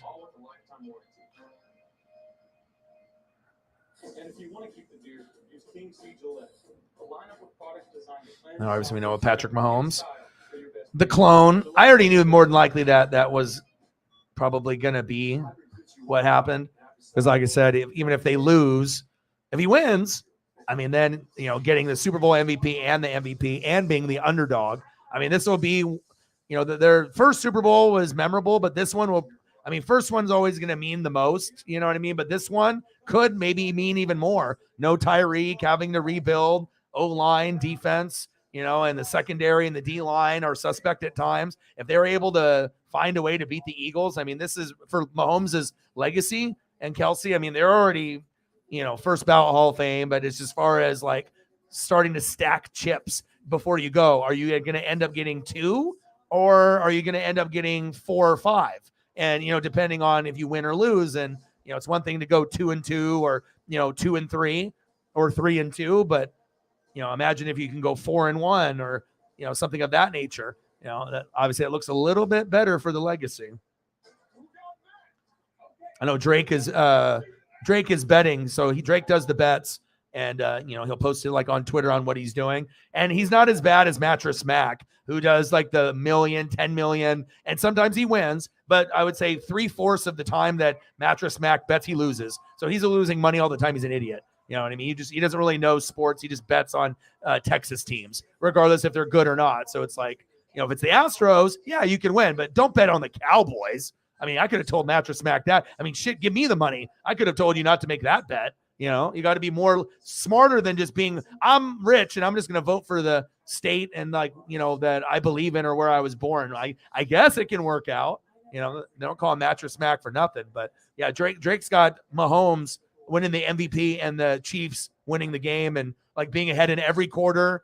So I'm not sure. They did have the Drake curse where a lot of the stuff that like he would root for, like Kentucky basketball, and he would like go there and visit the team, then they would lose, or he would, hang out with this person, or he'd be wearing this clothes of this team, and then they would lose. And then there was like this Drake curse. It's like if Drake like roots for you, you're fucked kind of thing. But then that it slowly started to fade. And now he's been a little bit more correct since he's done the sport betting thing.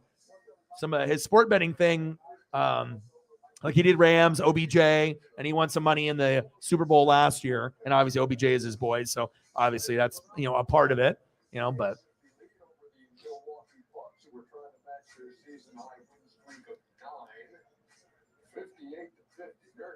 Yeah, he was injured. Dude, you can't even throw, dude. UCL sprain right there. Like your arm will fall off, dude. Like there's no, like you can't even throw the football. So it's like you got far, with a Mr. Irrelevant, you know what I mean? But you got to understand, you went, first string, second string, third string, fourth string.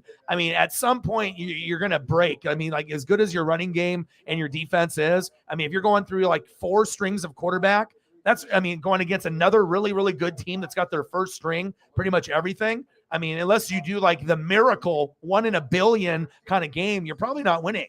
And the luck ran out, They were lucky enough that they got good enough results from Purdy throughout the regular season to go on that run, but they'll be back, and they just need to figure out who their quarterback is. And if they can ever get a top 10 quarterback, that's when they're going to win a Super Bowl.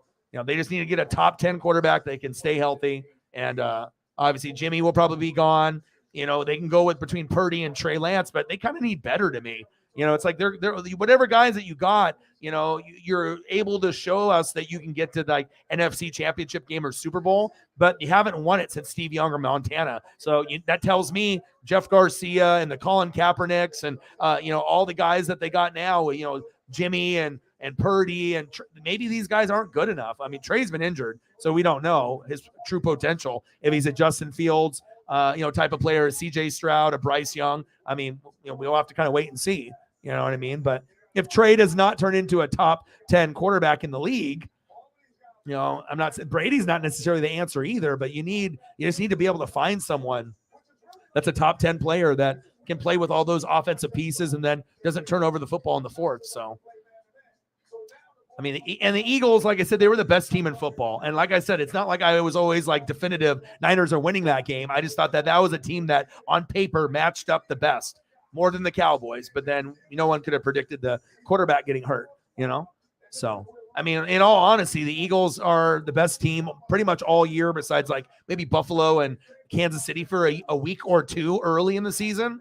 And they still are the best team. And I mean, that is the kind of the team to beat. They are the most well-rounded and they have the most depth. They don't have any holes anywhere.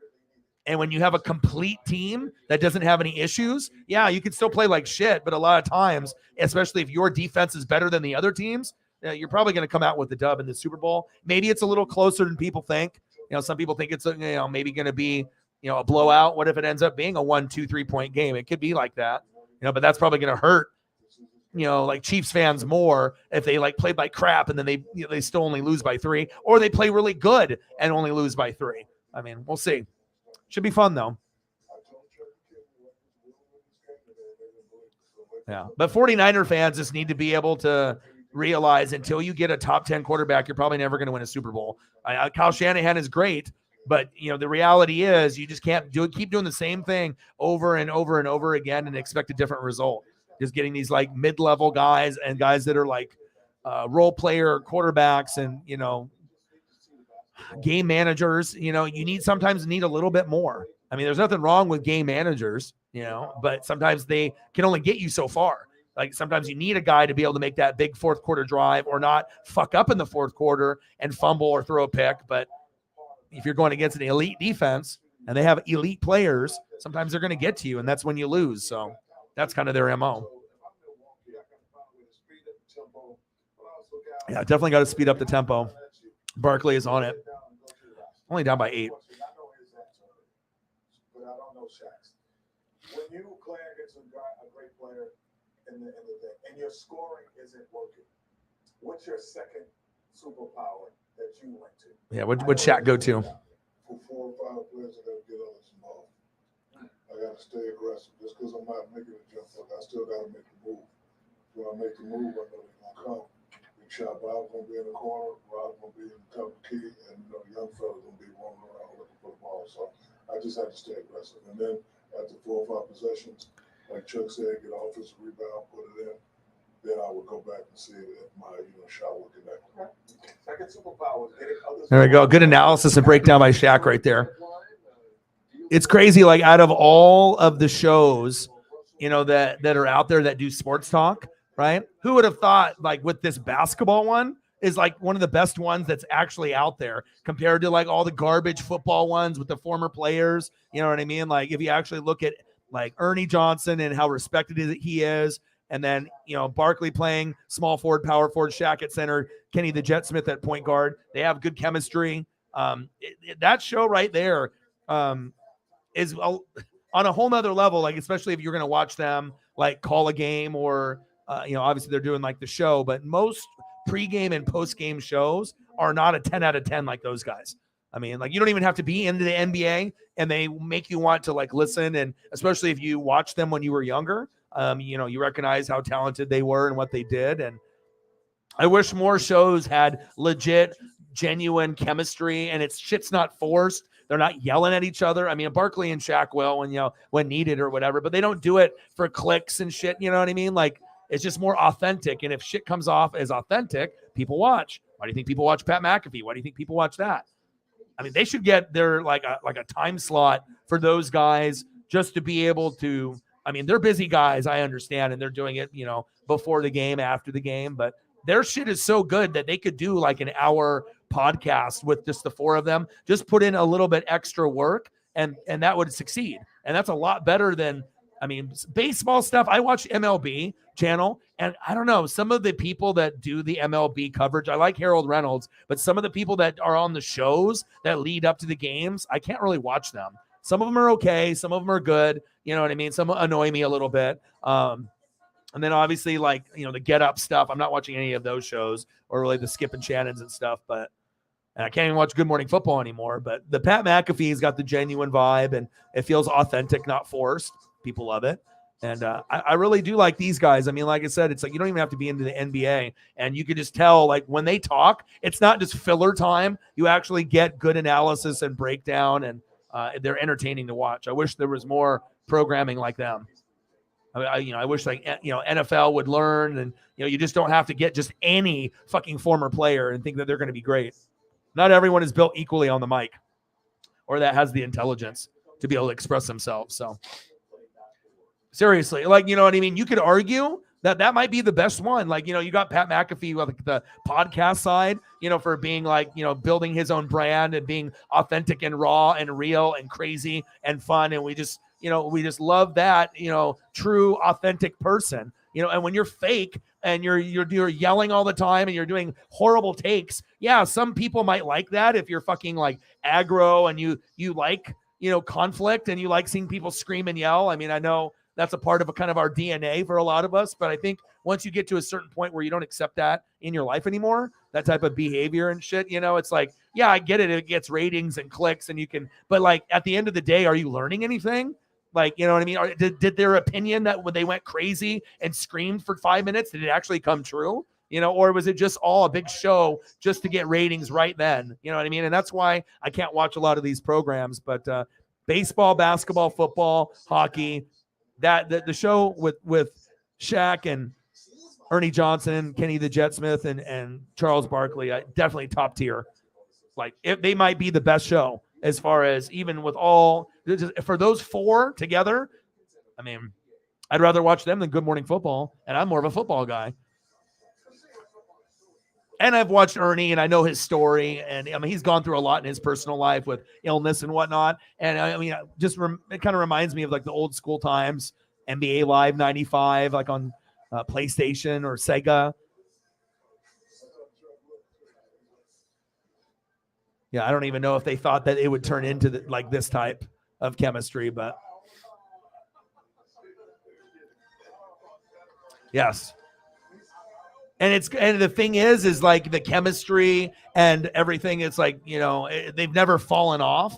It just keeps getting better and better and better. But I don't know, since not everyone is an NBA fan. I'm not sure if they really recognize, but it's like when you get people that really enjoy to hang around each other and talk. I mean, of course you can banter and argue, but you can definitely tell when the vibe is real and there's no tension there. And like I said, just that's authentic. Salute to the NBA. NFL has got a lot of fake people. Sports has got a lot of, and it's just disappointing, because then you get a lot of these idiots that are on the bigger platforms, and then you get these like people that are naive and they buy into everything that they say, and then they start spouting off what they heard from those people to their friends, and they look like fucking idiots. It's like you got to be able to kind of do your own breakdowns, but you already know sometimes that that doesn't happen. So yeah, definitely top tier, top shelf. All right, we're getting back to the game here. So one sec.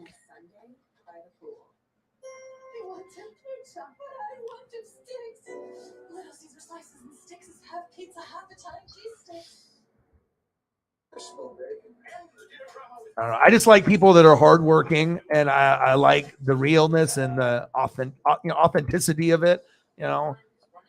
I really, obviously for like mental health, I like to, the water, the Alaska programs. I just like seeing people that work tremendously hard at whatever their goals are. And, no matter what how hard it is, no matter how many, things are going against them, just seeing people try, I'm geared, and I look for that.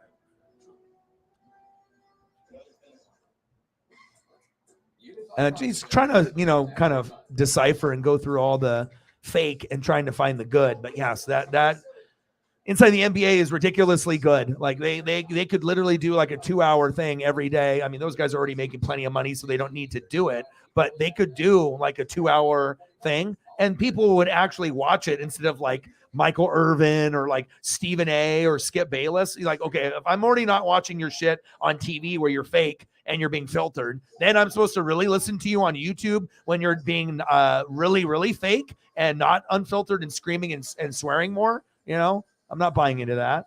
So, but for those guys, like I wouldn't watch too many people, but if they had something, I definitely would listen to them, just for that basketball information and opinion and analysis.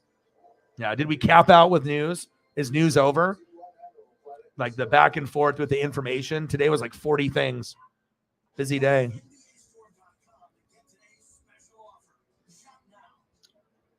Shop now. When is it baseball season? Is it baseball? Hello? MLB? Oh, can you start soon? Okay, bye. Yeah, I need that. Just want to get into the regular routine of baseball and NASCAR being on. Baseball, 4 or 5 times a week. Boom, NASCAR on the weekend. Baseball, boom, boom, boom, boom. A little NBA, a little wrestling, boom, boom, boom. NASCAR on Sunday. I can't wait for that routine to start. And all our teams have promise. For most of us that are in here, Sarah, Jameson, myself, the teams that we root for, there's quite a few of us that should have a pretty good opportunity to make some noise next year. It's nice to not be like one of the teams that's in the gutter, but I still would be, excited. Like if we got Julio, but just our team just was ass still. Of course, I still would have been, that would have been enough for me.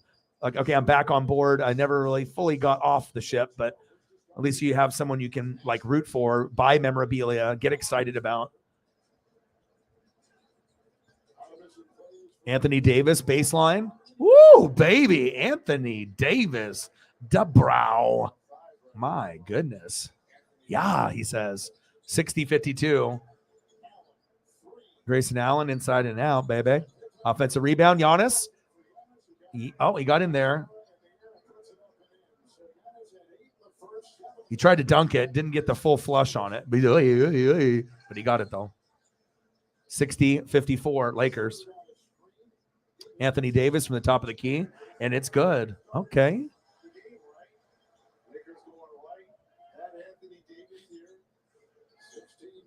What was for dinner? What was stolen? We had chicken. Anthony Davis. I'm good. Like I said, I'm trying to wake up earlier. Sometimes I stay up late, but we had a beautiful day here in Oregon. Sunshine was out. Nice shot right there by Milwaukee. 62-59. All right, Holiday. Okay. Nice job. Nice job by Holiday. But I got my walk in. I've still been doing that. And, spending time with Paisley outside and getting a chance to walk with her for an hour every day. I don't know. It's almost like a slice of heaven for me. It's like I'm not retired yet or anything like that. I got a long ways to go. Lots of grinding to continue to do. But just being able to see the sun poke through the big trees. We have a lot of trees, a lot of greenery. And so it's like you go through the little neighborhoods and whatnot. And, I walk down past like this like lake area and then it goes past like a few like buildings and, school. You wrap around and then I tuck into a neighborhood. It's just nice kind of a loop.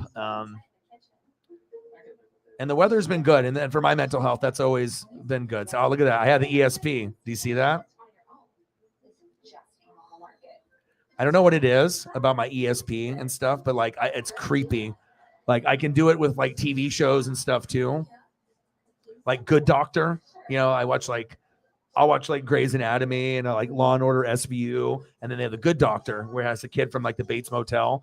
Right. And so in the last episode, the older doctor is like staying with the couple and then with Sean, there's a little dialogue. And then I was like, there's like a phone call. And then I was like, listen, I I was like, the older dad figure. I was like, there's gonna be a fire, and then the house is gonna be like burning.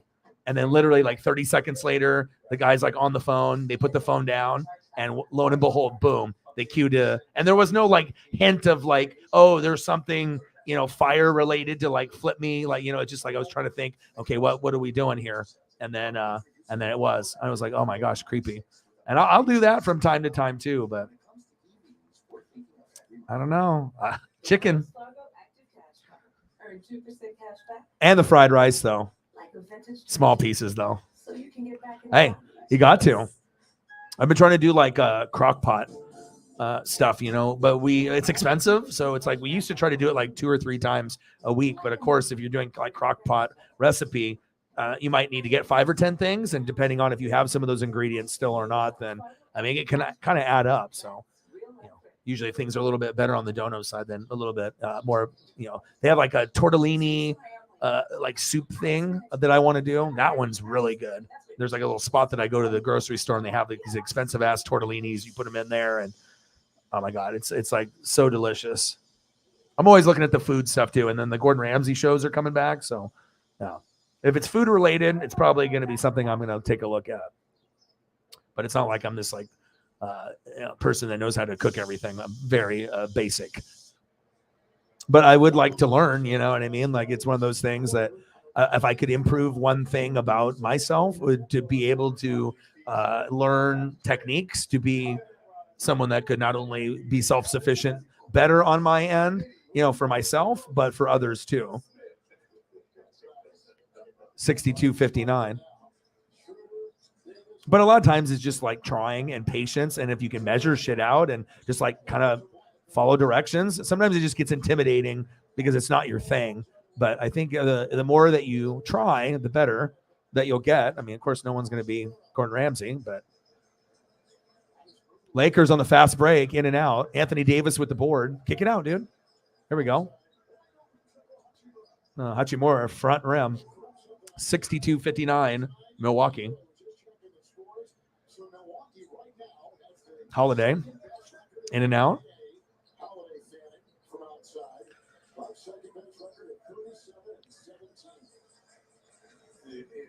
Schroeder with the ball.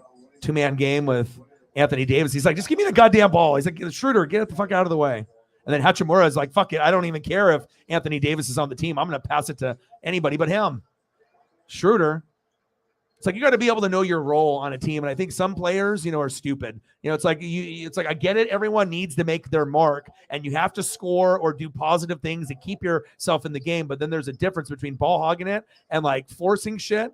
When you, especially you got a guy who's a fucking Hall of Famer that's on the court, just because LeBron's not there, you know, like, come on, Hachimura, you got to be smarter than that, bro.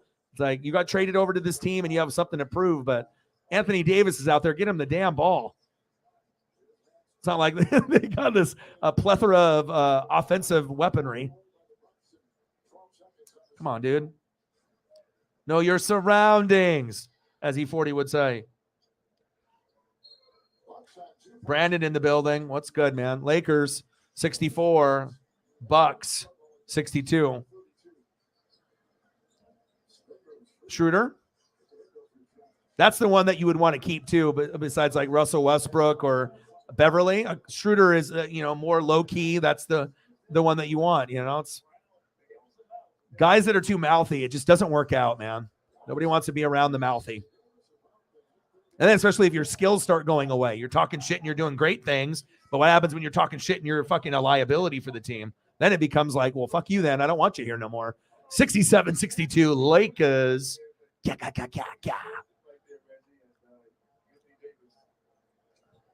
Caitlin's like, damn, this guy does have the ESP.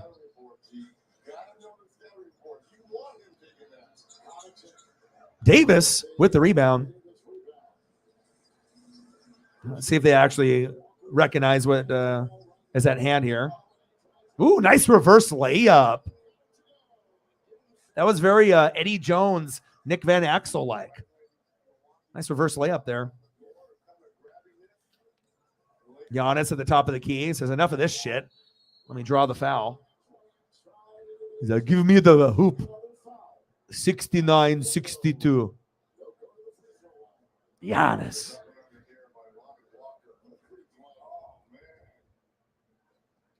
Yeah, Lonnie Walker.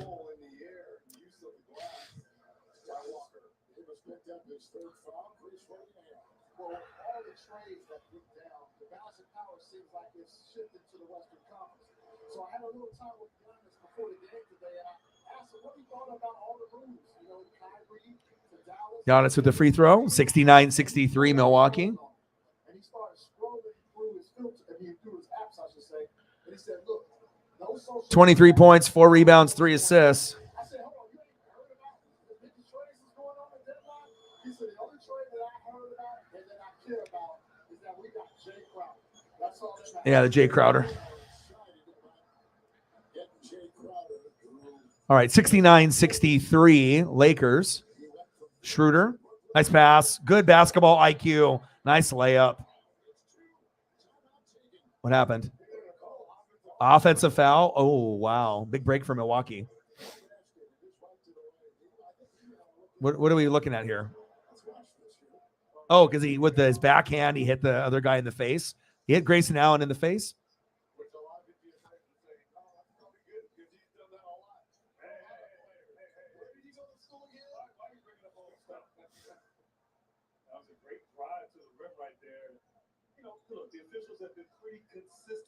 A nice little face, hand to the face.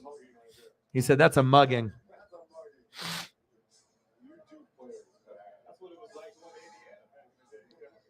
Yeah, people think that the aggressiveness in today's game is something.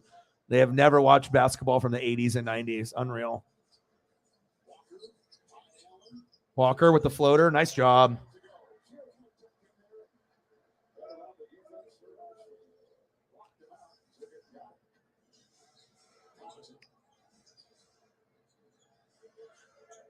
All right, Giannis fading away. Bang. 71-65. Milwaukee. 25 for Giannis.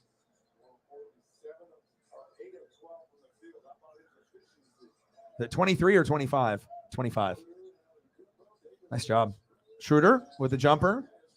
In and out. Bucks ball. There we go.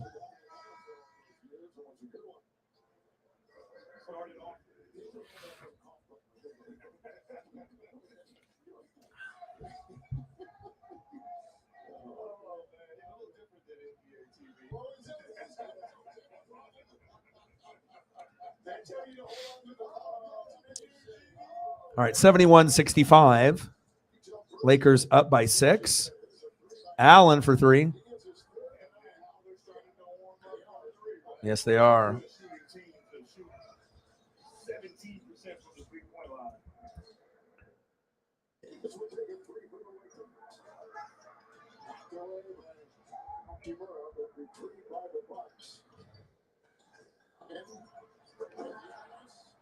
Wow.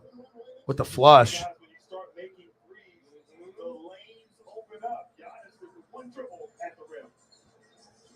Trying to get a good Grayson Allen photo.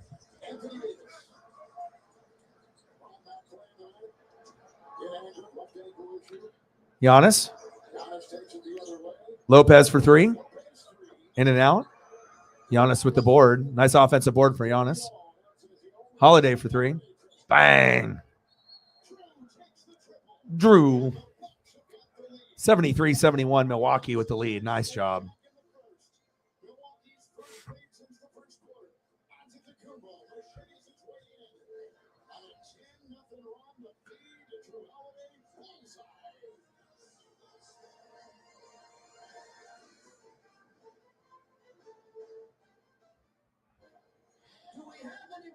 It's nice and back. At least this is like the 4th game that we've done in like 4 days, and at least all of them have been good. You know, it's like I don't want to put myself in a position for a 30-point blowouts. I mean, that's when the game is like, I need to be able to have at least some good competitive games for a good chunk of the game. And this one's going back and forth. No LeBron too, so obviously keep that in mind. I mean, you know that. No LeBron out there, it's definitely a different type of game. It's like us playing the Warriors with no Steph. Like, there's still going to be a hard game to play. That's LeBron and AD.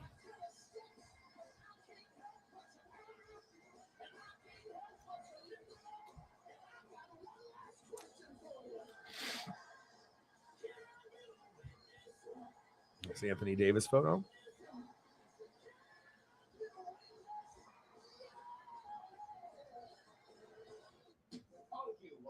Surprised by your wife's rates increasing last year. You have rights. I'm not entirely sure what they are because I'm not a lawyer. I'm just a chum. But I do know this. Thank you, Sarah. Thank you, Caitlin.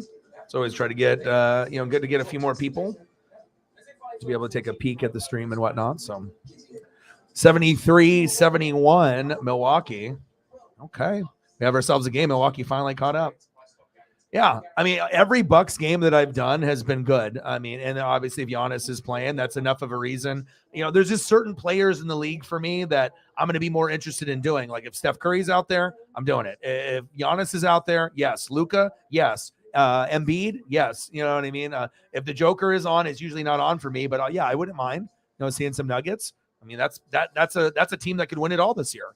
I know they haven't really been this good before, but it's like if the Joker keeps winning MVP, at some point, he's going to be putting up like a 30, 20, and 10, and he's going to have enough supporting cast, you would think, to at least get one before his career is over. But you'll see. And then the East, we already know with Boston and Milwaukee, and then we'll see if the Sixers can keep up. So it's going to be fun.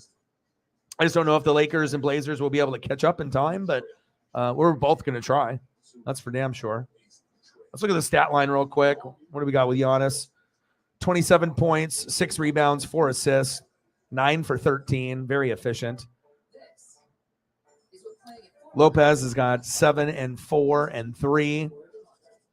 Decent stat line. Holiday, 10 points, 6 rebounds, 5 assists. So he's putting in some work. Grayson Allen with 9.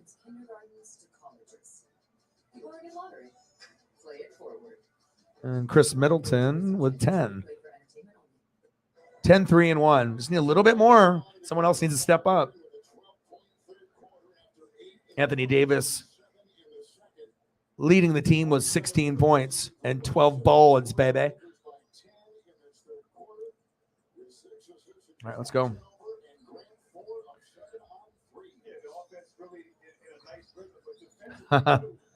All the Nuggets. Oh, nice pump fake. We're knotted up at 73. 5 minutes left in the third quarter. And it's good because early on, some of the Laker games were like Blazers where we were both getting blown out by 30. And the Lakers were really fucking unwatchable. And that's why I wasn't doing the Lakers early on. I was like, okay, if I'm going to do a game, God, I mean, I don't want to see a 30-point loss. Or, you already know, as Laker fans, it was rough. But Blazer fans, we were in that boat too. But now it looks like both of our teams are you guys are much better than us at this point, but we'll see. Offensive foul. Anthony Davis said, I can't believe this. 4th on AD. That's not good. As soon as he came up, this is where he starts his move. That's an easy call there by the official. That's a shitty way to get in foul trouble when you're trying to set a screen and just help out your point guard. It's like not you like being aggressive and like hitting another guy or elbowing a guy or trying to get a rebound. Someone's going for a fast break. You just absolutely annihilate them. It's like you're just trying to set a screen for the point guard and then you have to go to the bench. That's tough. This is a chance for Milwaukee to be able to kind of extend the lead with Anthony Davis on the bench. Let's see if they will. Holiday at the top of the key. 1-on-1. Fade away. And it's good. Ooh, Holiday heating up.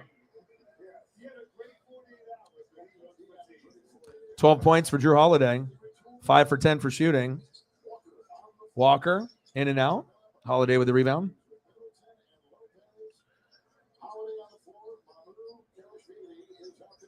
Middleton. Nice play. Okay, Chris. Nice job. Got to get him going. Hopefully, if he gets to 20, they'll be sitting pretty. 14-2 run and last 3:01. Board by Lopez. Here we go. Nice pass. Wesley Matthews in the game. Former Blazer. Nice pass. Oh, Holiday just a little bit too much there. Nice to see Wesley Matthews, a former Blazer, out there. We also have a former Blazer Pat Connaughton out there at some point.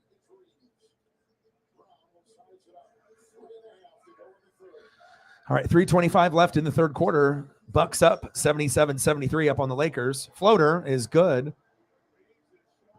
Reeves. Lakers down by 2. 77-75. Holiday. Pull-up jumper is good. He is heating up.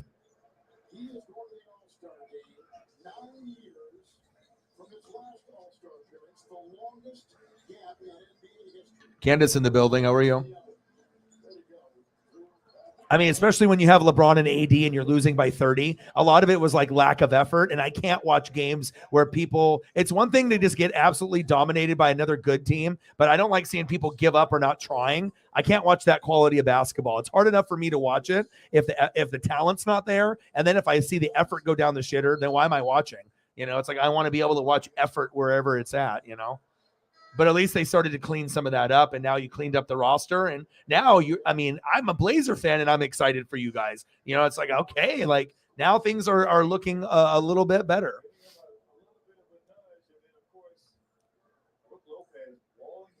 Yeah, with the bowling thing. 82-75 Milwaukee. Oh, Wesley Matthews is going to the locker room. Uh-oh. Holiday. Oh, Holiday is hot. Hot. Holiday. Drew Holiday. 21-4 run. Holiday 16 points, 7 for 13. All of a sudden, with a blink of an eye, Anthony Davis goes to the bench. It's 84-75, just like that. Stolen. Middleton. Fast break. Oh, and he missed the dunk. Holiday for 3. Air ball. Saved. Out of bounds. Well, I hope things will be better.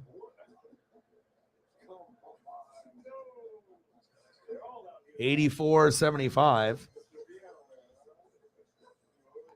148.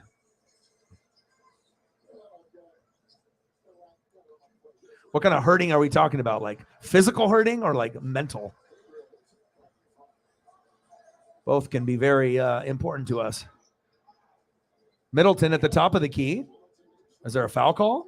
Wow, he just bullied himself all the way there. He bully balled it. And Chris Middleton with the bucket. 86-77 Milwaukee. Schroeder. Bank shot is good. 86-79 Milwaukee. Holiday at the top of the key. Pick and roll with Lopez. Holiday's feeling it, dude. You can tell he's like, okay, I'm going to try to shoot as often as possible right now. If Giannis isn't shooting, I'm shooting. He has started to heat up a little bit. You can tell that's a big part of them having the lead right now. Someone needed to be that second guy. Schroeder dishes it outside front rim.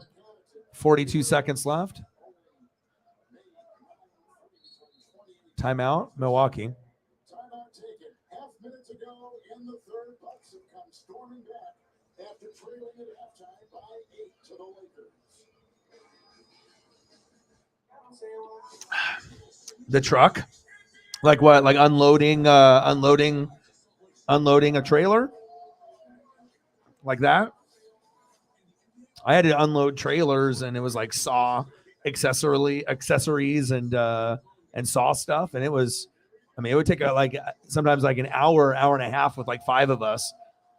I'm not sure if you're talking about something like that or what you do there, but I imagine physical labor is always tough. Mental stuff, like, you know, can definitely drain you too, but.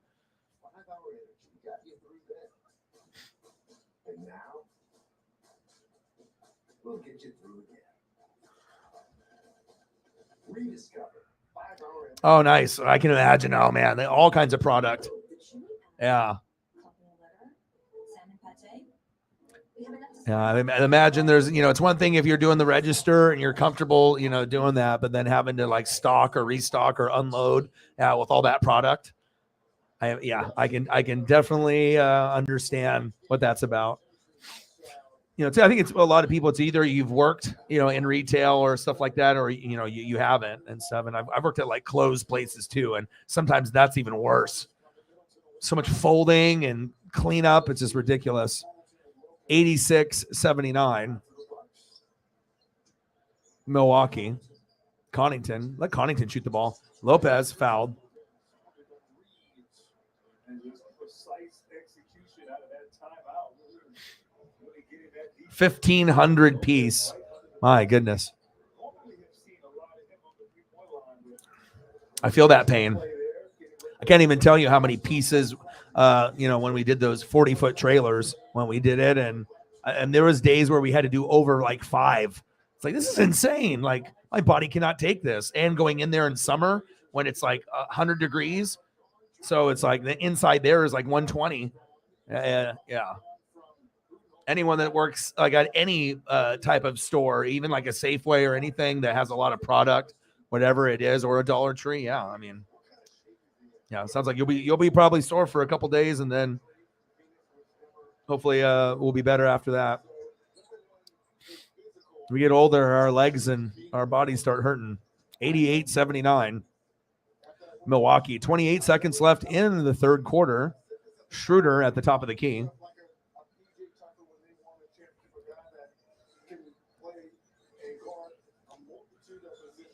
Schroeder, shake and bake. Nice layup. He embodies that power mentality that is Milwaukee, that is this one team. I love that compared to the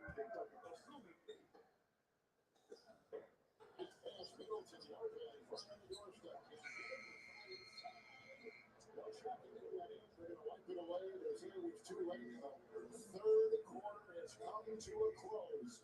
With the Bucks outscoring the Lakers in the third, 38-23. Milwaukee, 15-27 in the third. Let's go to the fourth. The NBA. I got to get a Schroeder photo. He's going to be able to make some plays. Might as well grab him. Grab it. There we go. Oh, for sure. All right. What's that? Ooh. Watch this. Easy bump. Okay, I see you. Hey, we're gonna play one-on-one or what? Let's go. Get a free Google Pixel 7 Pro when you trade in any Pixel phone, any year, any condition. All right, end of the third quarter, 88-81, Milwaukee. Still time for the Lakers to come back. Hopefully we'll get a few more people to come through, and we'll see where we are there.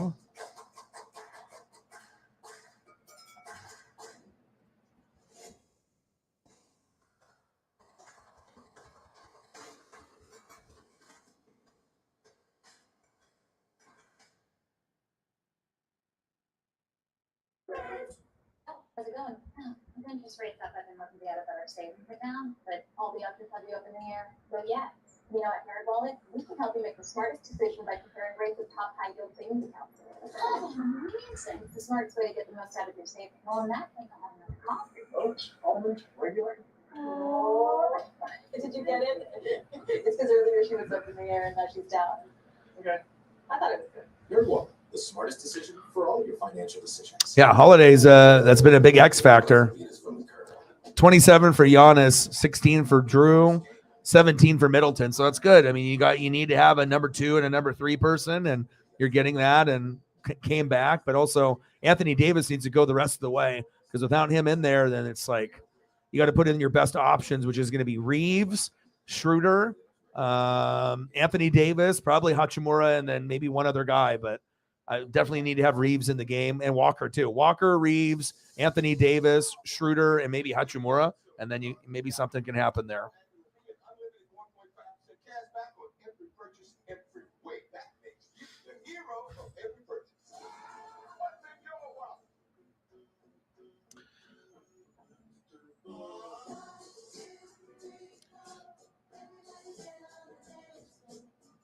And then we'll go and we'll do that. And then Saturday, we'll figure out what's going on as well.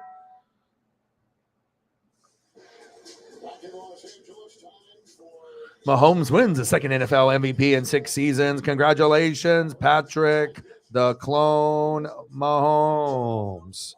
Revis and Barber Ware, top defensive heavy Hall of Fame class. Congratulations to them. Oklahoma, Texas agreed to leave the Big 12 year early. Lots of moves today.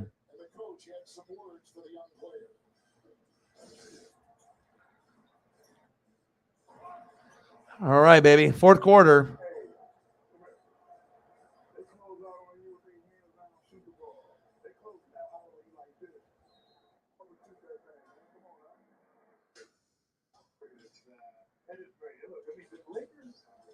Are a team that doesn't draft and develop. Their roster is composed of players.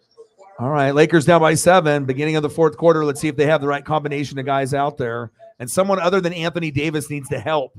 It can't just be him. That's too much pressure. Oh, there we go. He'll take some of the pressure, though. There we go. 88-83. I mean, he's going to have a monster quarter for them to win this game or compete. But it would be nice if he had another player. Too bad it's not LeBron tonight. Pat Connaughton. Going to Giannis. Jump ball.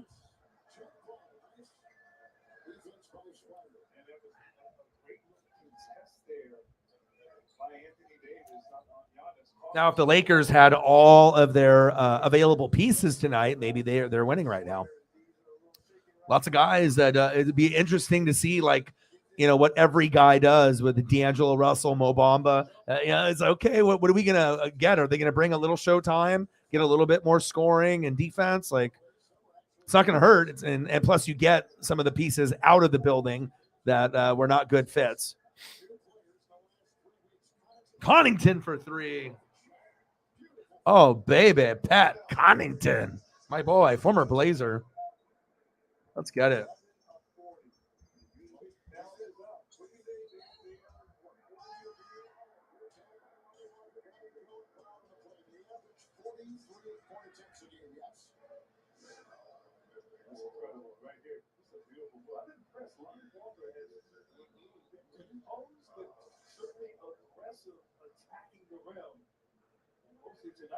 Nice job, Pat. I had to show you off. Let's go, baby. Pat Connaughton. 91-86, Milwaukee.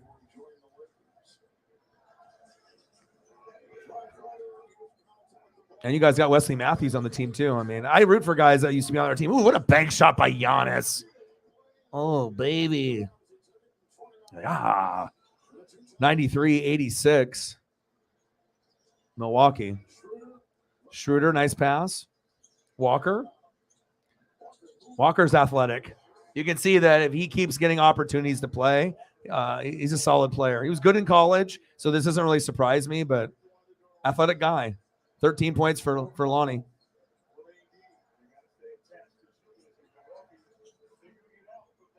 Oh, in and out. Ooh, nice board. Are you kidding me? Good effort there. He said, get out of the way, he says.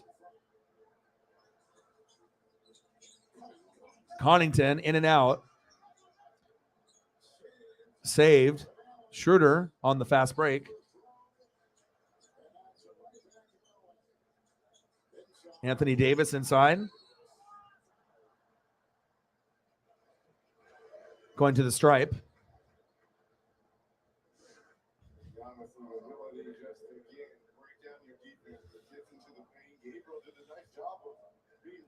(93-88) Milwaukee. The battle of the bigs. Hall of Famers. No doubt.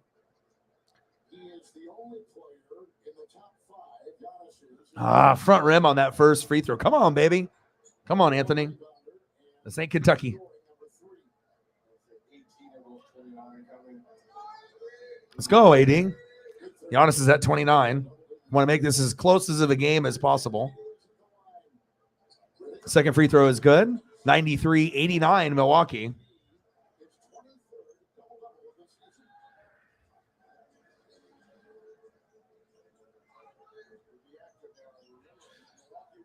Giannis. Swing it, Connington in the corner.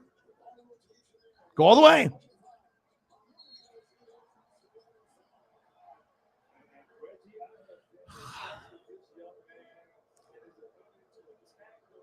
Boo birds are coming out. Just got to finish. We got to finish strong. I like his hustle. Sometimes if you just have like a mean look on your face, like you're just gonna, and then the other guy will back down, just depending on how aggressive that you look. And like, if you're gonna throw this down and you're gonna get your hand broken if you try to block it, then you get some guys that kind of, they're not gonna go out and try to block every time. You can tell with the basketball IQ with some of these guys. 94-89 Milwaukee. And some guys just have the springs where you don't want to become a fucking poster on a basketball card. That's facts too. 94-89 Milwaukee. Schroeder. Foul call.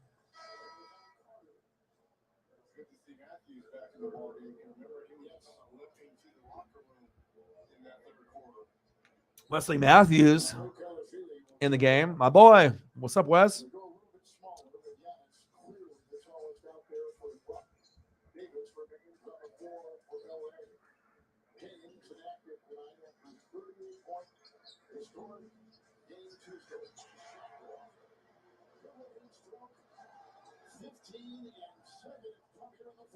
Okay.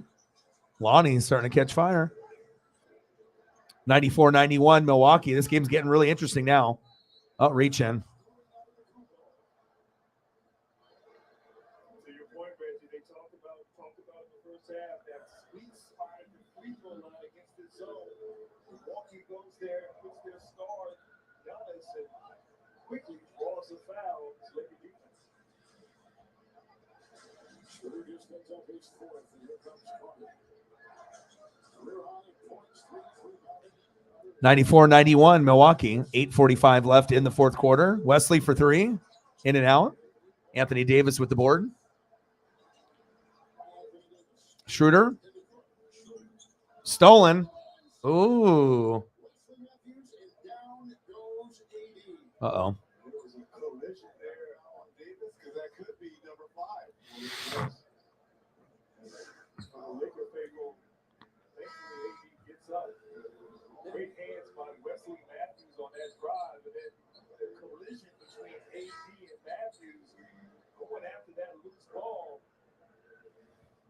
Grimacing right there at AD. That's the last thing Laker fans want to see. Anytime AD grimaces, it's 3 weeks. He said, anytime he grimaces, it's 3 weeks, but he ain't lying, though. Reggie Miller ain't lying. He has his 5th personal foul.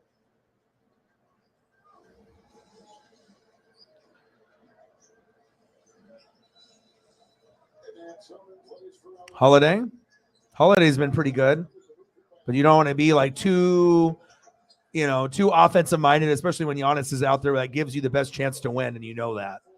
Can't all of a sudden try to be fucking the hero when you got the best player in the NBA, arguably, on your team. Schroeder for three.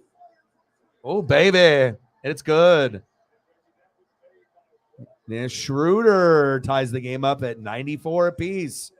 7:55 left in the fourth quarter. 22-10 for Dennis Schroeder. Ooh, Allen for three. 97-94 Milwaukee. Schroeder again. In and out, no good. Wesley Matthews with the board. Giannis. Nice pass right there. Go up. Oh, there it is. 99-94. What a dime right there. Good awareness, even though Wesley Matthews old as shit. If he was older, like when he was in Portland, in the younger version of himself, he would have threw that down or laid it up quicker. But he is getting older, but still got the basket. That's what matters. Slow but steady wins the race. Oh, good help. Hachimura's like, I got to be the man. Nice time.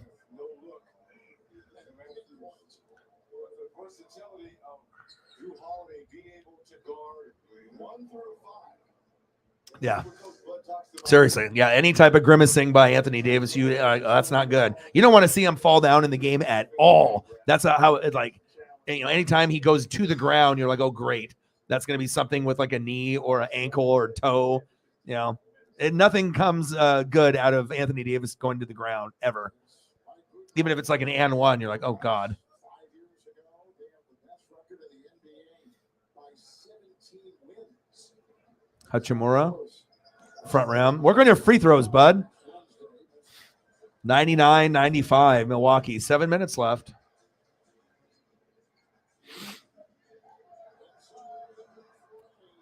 Wesley Matthews inside to Giannis and one. Oh, baby. Uh-oh. Starting to slip away from the Lakers a little bit. Yeah, me too. No one wants to see people get hurt. 101-95. But remember also with the Lakers, no LeBron, so keep that in mind. But the Milwaukee Bucks are 37-17. Lakers are 25-30. So sometimes you just have to if you're Jameson or any other Laker fan, they already know how rough it was at the beginning of the year. And with LeBron playing, who knows what the score could be at this point? Definitely closer than what it is now. More than likely. Hello, how are you?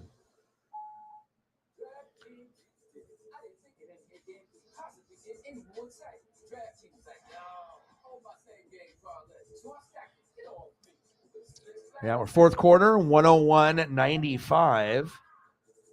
Milwaukee. So game's almost over, and then once the game is over, then we can do whatever. So at that point, we'll do food or nostalgia, or whatever we're thinking. So how are you doing today?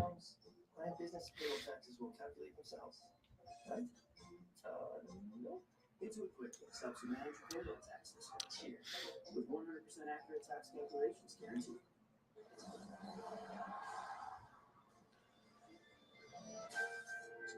When you see the game to get to sound, you see the masterpiece in every move. Never stop, never settle. I like it. Did you love it? All right, we'll take a look at the breakdown here real quick. And congratulations to Holly's Patrick Mahomes, the regular season MVP.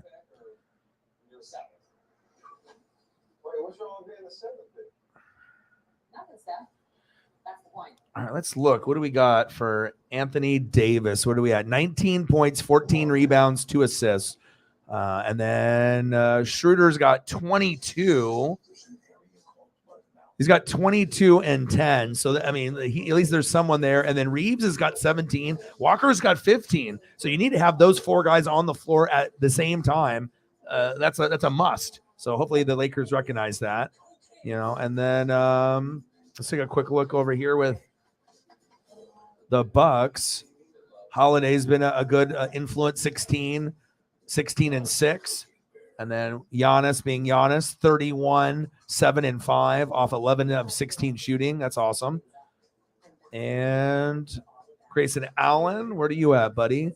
12 points, 3 boards. And then Middleton having a game where we thought that, 17, 18, it's like you would prefer a little bit more, maybe like another bucket or 2, like to get him over 20. But hey, 17 points, you can't be mad at that. And Middleton only has 18 minutes logged in so far compared to like Giannis's 29. So it's like 17 points in 18 minutes, dude. 8 for 14.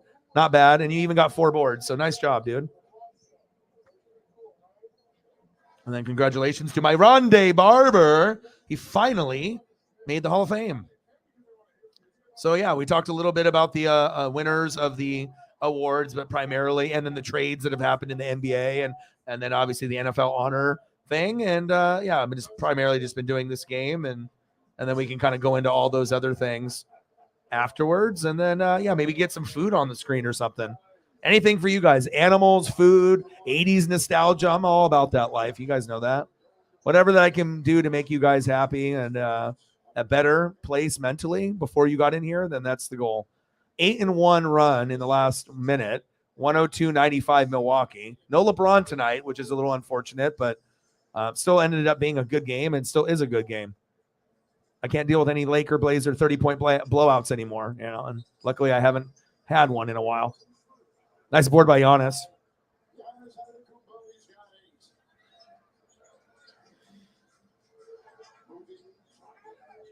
In and out.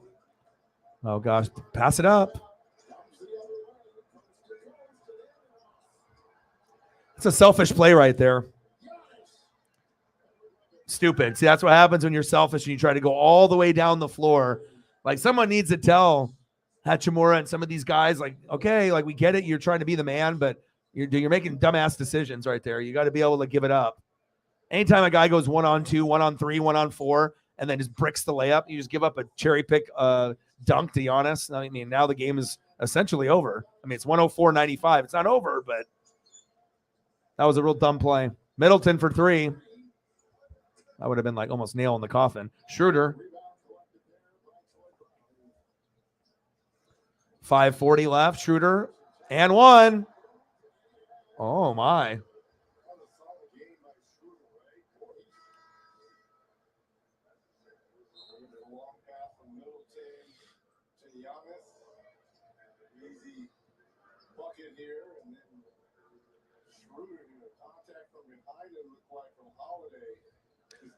How's the Cats? How are the Cats doing? Are they living their best lives? Yeah, we had a really beautiful day today out in Oregon. Sun was shining. I mean, it felt like a spring day. I even got my walk in like really early, like not even like at 10, 11, or 12. Like if I start getting my walk in at like 8, then you know it's like a real pretty day. Middleton with the floater. He must have listened to my message. He's like, yep, you're right. 106-98. Bucks. Schroeder at the top of the key. Oh, my God. How did he get that bounce? Wow. 3-point shot by Brown is good. 106-101. Lakers have a shot now. They're only down by 5. They have to play defense and try to stop Giannis, and that's literally impossible. Man, but we'll see. Middleton.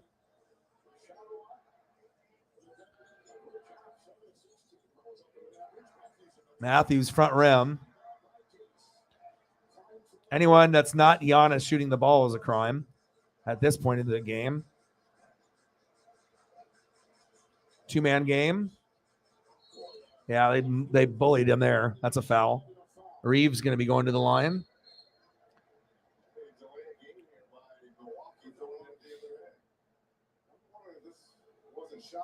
Yeah.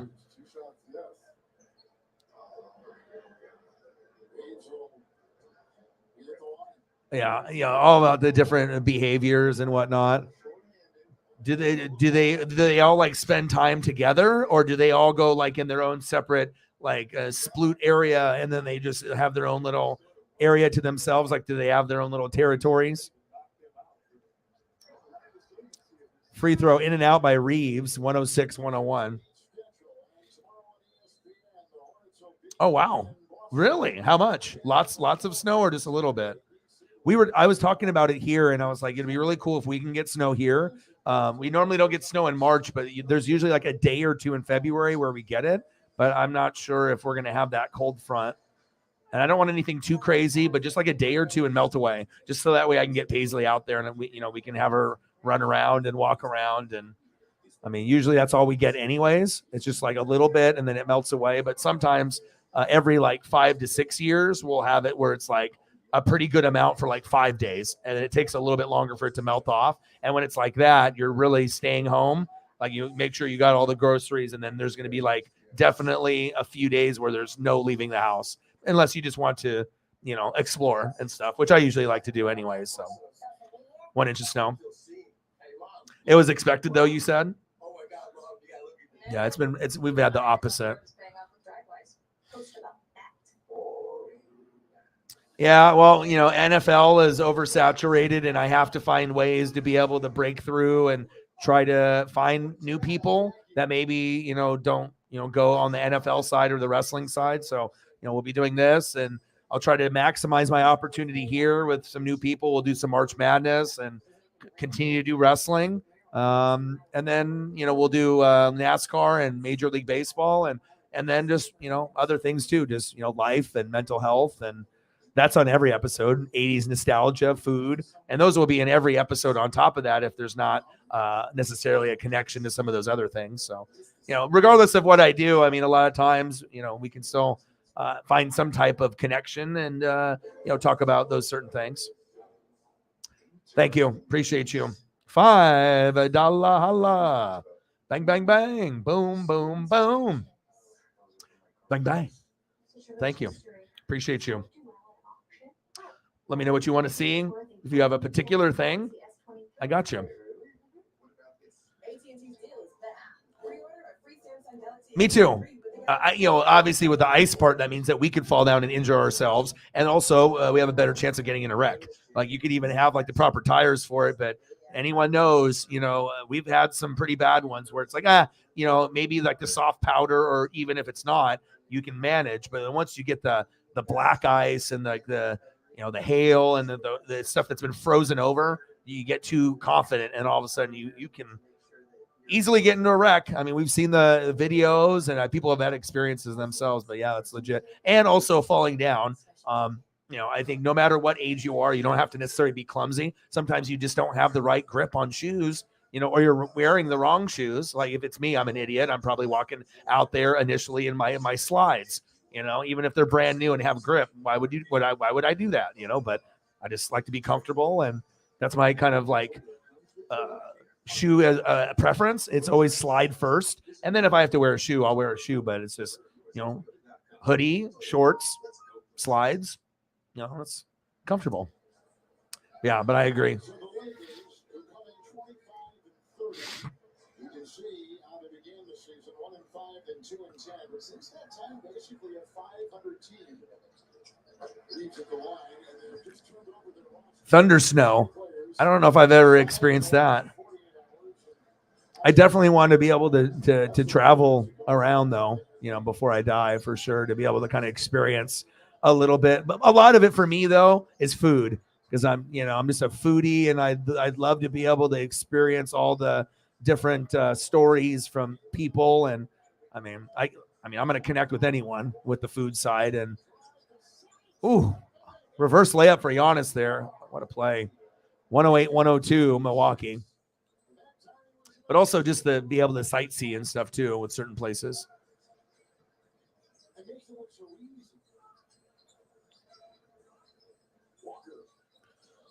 Walker with the basketball. Reeves in the backcourt. Anthony Davis out there. So they got the right combination of guys out there. Anthony Davis, jumper, no good. This is where it would be really important to have like LeBron. So it's like, okay, the offense is getting a little stagnant. We need someone to either one-on-one or create. Giannis backing down. He's like, I got two guys on me. Get off me. You don't know how good I am. And I'm good with my left, he says. He is a magician. Down low is the hardest guy to be able to guard for sure.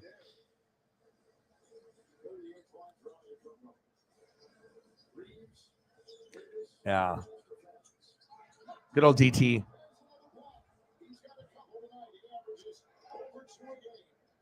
Yeah, we'll throw up a Derek Thomas photo. 110-102. Milwaukee starting to pull away. Giannis, no good.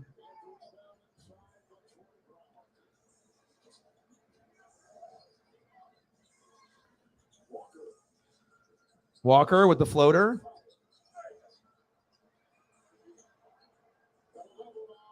Giannis with the board. 30, 10, and 5. Ridiculous.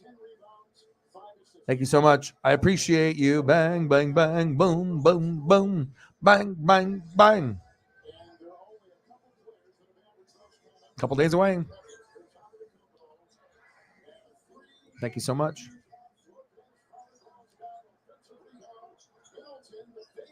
Middleton with the miss. Anthony Davis with the board. They're only down by 8. Timeout is called.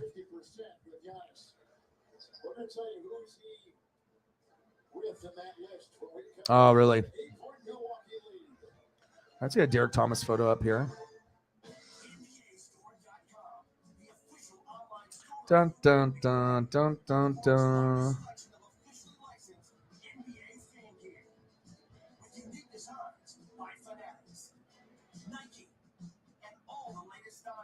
Oh, this is a good one. Look at this, Derek Thomas. I think we've seen this one before. Where have we seen this before? This Derek Thomas, huh? That's quality. Derek Thomas would be proud of that. Hey, that's me. Let's see Joel gets any sweat bars.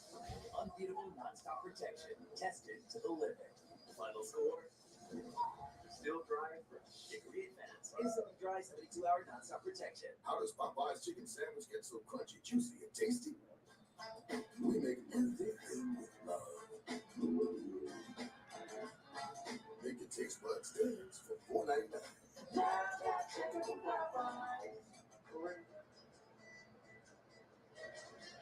So the numbers for Antetokounmpo are just eye-popping, as always. Yes. So he's a 30, 10, and 5 player shooting. Yeah, I was about to say the same thing. Tonight from the field, 14 They know how to draw. Whoever this is, Kareem did it. they're good. 72 and 73 that season.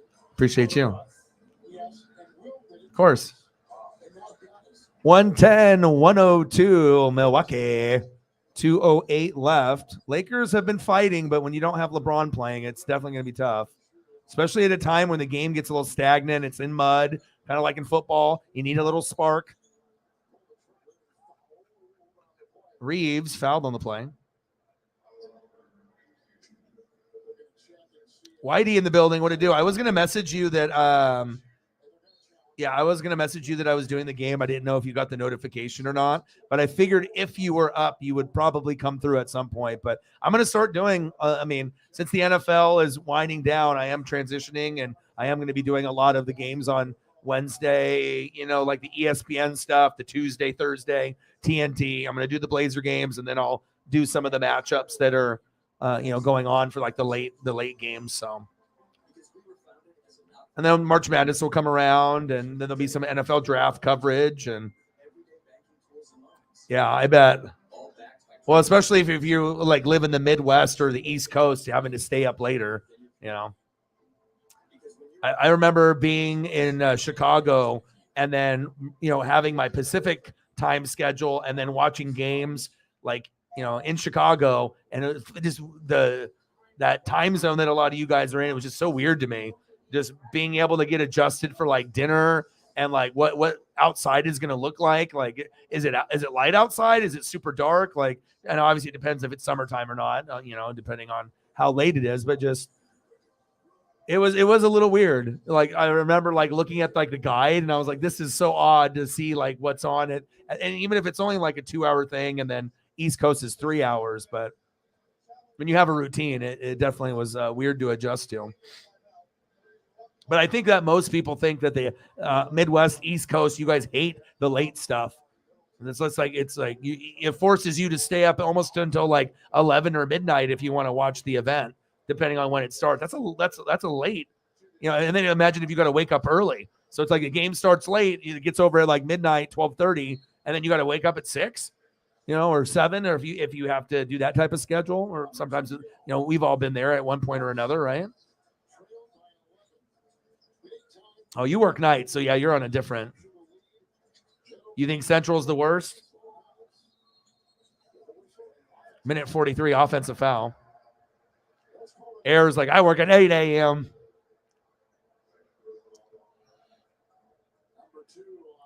Middleton is like, what the fuck just happened? 110, 102 Milwaukee.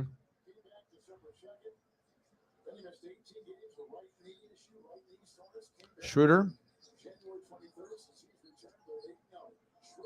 Anthony Davis going to the line. Clubber dog. Down by 8.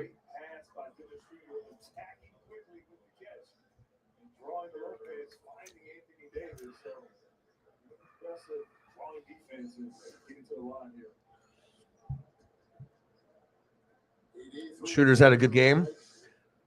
And obviously, I was not too happy with the direction of the NBA and WWE, but again, Triple H has fixed WWE for the most part. And, once one season ends in sports, I do have to transition. I guess I don't have to, but I feel I'm going to be doing myself a disservice without like trying and trying to grab another audience possibly, or seeing certain people that may not be into one thing but maybe another, or they just like to hang out, and it just gives me more opportunities to have like a scheduled event, and then we can still talk about all the other cool stuff at some point in the stream. So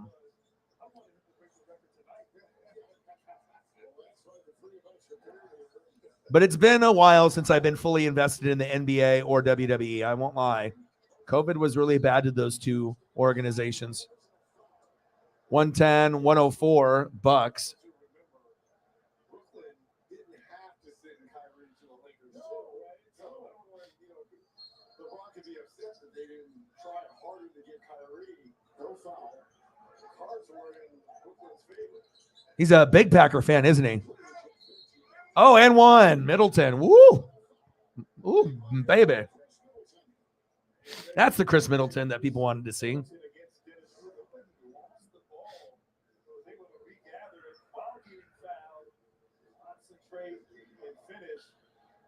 Ah, interesting.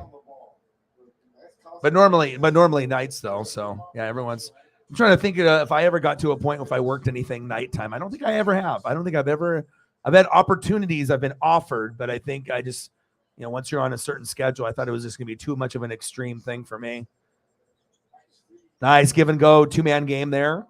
Anthony Davis with the layup. 113, 106. Now we're down to 52 seconds left. Now the game is going to get cut down into defense and having a force foul, and then they're trying to slow the game down. But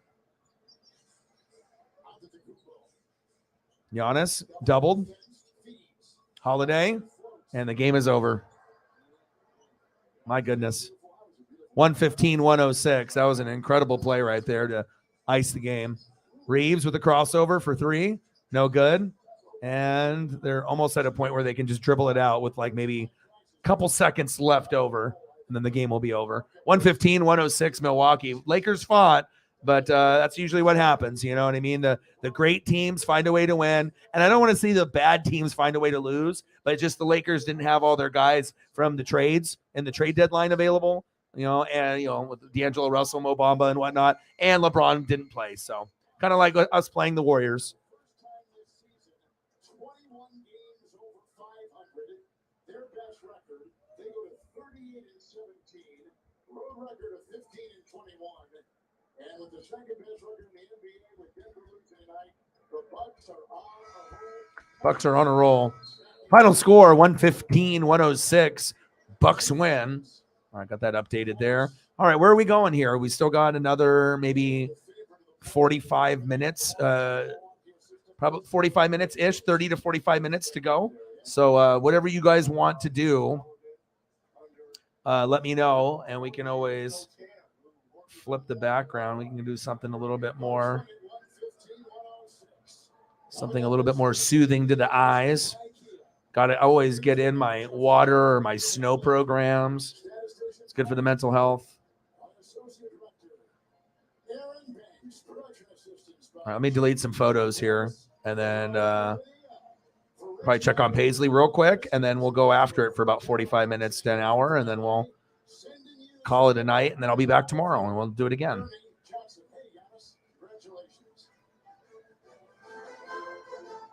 Thank you very much, Kevin Harlan. We appreciate that. Nice job, Giannis. Nice job, Rondé.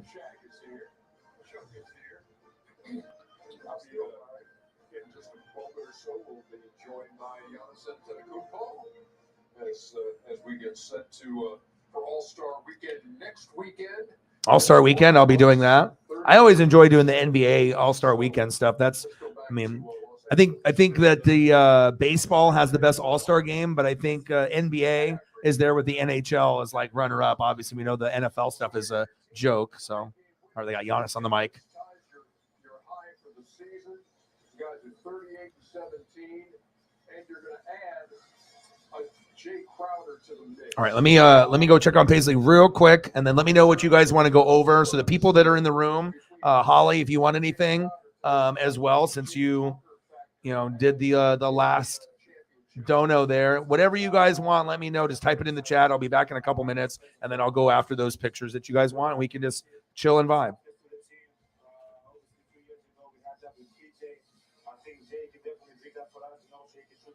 up on pace.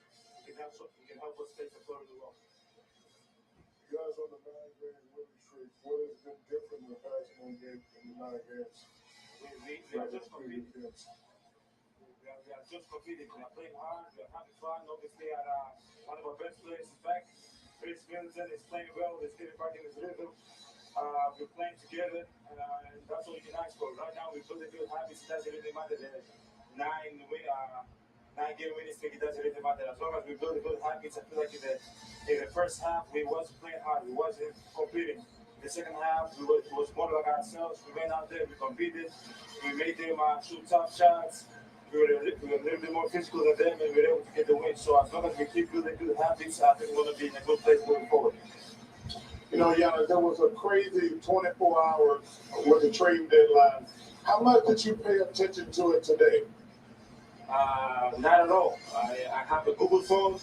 I have no social media. Somebody handles my social media, so I try to stay away from it. Try to focus as much as I can to take care of my body and the basketball. Wow, that's interesting because, you know, to have that kind of focus and not pay attention, because that's actually some of the questions I would have. But in that regard, as you look at the league, is there anything differently you say, well, because these guys are here, we're going to have to play differently because of?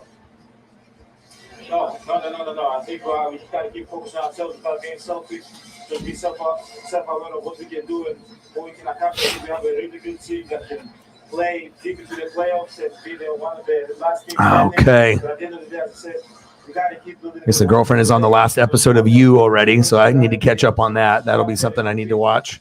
That's a good one. Mandalorian starts up, I think, in like 2-3 weeks. There's all kinds of new shows starting to come through. It's a good time. I mean, it sucks that you know, sports is, you know, NFL and college football are coming to an end, but if you keep yourself active with other things, it's, you know, not as bad. I mean, it's going to be a while. Where do we want to go for photos?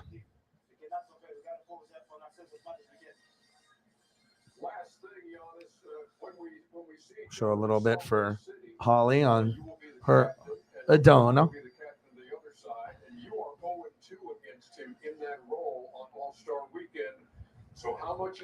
Great show. About how you're going to construct your team. You should. It's very good. Very good. Those are the two that I'm the most hyped about right now. I'm coaching the celebrity game, so I'm kind of working my way to coaching, and now with being the captain, I'm working my way to the front office. I got to do the best job. I cannot be 0-3 against him. Keep climbing the ladder. Thanks a lot for taking a couple of minutes, Giannis. We appreciate it. Thank you, guys. All right, inside the NBA presented by Kia coming your way. Just we can't have a better face of the NBA than Kia. He is something. Must be making it from the 6th row in the 66th row. Yeah, and the new episode of the Last of Us is tomorrow. So that'll be the 5th episode. So I still need to watch the 4th episode. I haven't even watched that yet and then tomorrow. So I need to get caught up with that. And then the You is going to be 2 parts. So this is the first part, like, I don't know, 5-6 episodes or something like that. And then there's going to be the second part, which is going to come out in March. It's kind of like a serial killer type show if you haven't seen it, but it's very, very good. I'm always looking for very unique things to keep me occupied. And then if I've already watched the first couple seasons, of course, I'm going to stick with it. So.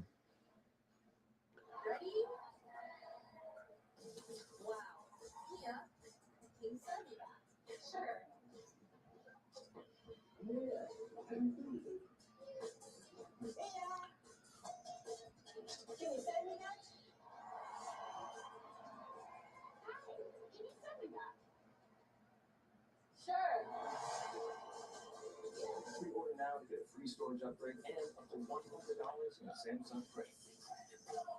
Big names on an even bigger stage. You don't want to miss this. The King looks to keep building momentum in the bank. As the Lakers try to climb back in. Yeah, but if you're going to do the you have to start it from the very beginning, and you can't just watch it won't make sense. Like, you have to be able to, and like the build up to see how the show is done. You'll be like, oh my God, Like it's like certain shows, you got the right actors and the right storytelling, and there's a lot of narration. So the main guy who's like the serial killer guy, it's not like Dexter where you're hearing the guy narrate. So sometimes you're not even seeing him really talk when the scenes are happening. It's showing him walking and doing certain things, and then you're just hearing like the narration side. But a lot of times, if you end up having a guy or a girl that's got a really nice voice, and you can see them put together the narration, it separates some of the okay shows from the good ones, and that's a good one. And like I said, I only saw like the first episode, and I'm like, oh man. Oh, and then The Flash started up, and I watched that. It's the last season, but the episode was kind of slow. I was hoping that was going to be a little bit better, but that's another thing that I've watched all the way through, and that's been on many, many seasons too. So.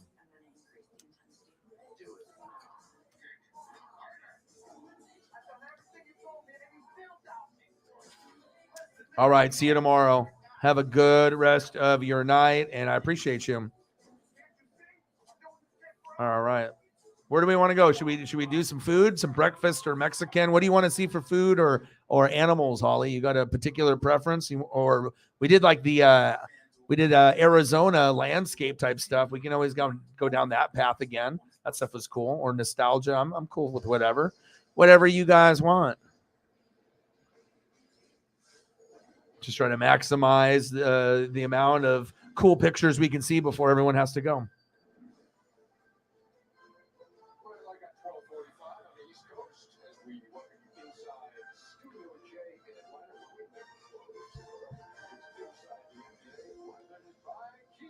All right, let me see what else do I have on that I can start. What do I got? All right. Ooh, Swamp People, Simpsons, 7 episodes. King of the Hill, 5 episodes. South Park, new episode. AEW Dynamite, which I need to kind of finish all the way through. And then The Flash, I probably need to rewatch.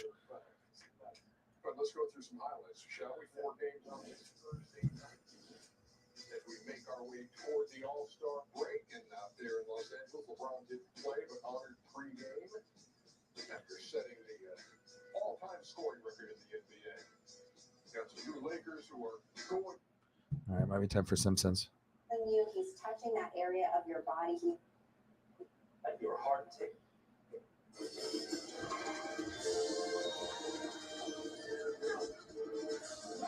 Okay, let's do that. We can do that. Yeah, just give me some specific things, and then we'll go there wherever you want. I'll go back to Arizona landscape for now, and then we'll whatever you guys decide that you want to see.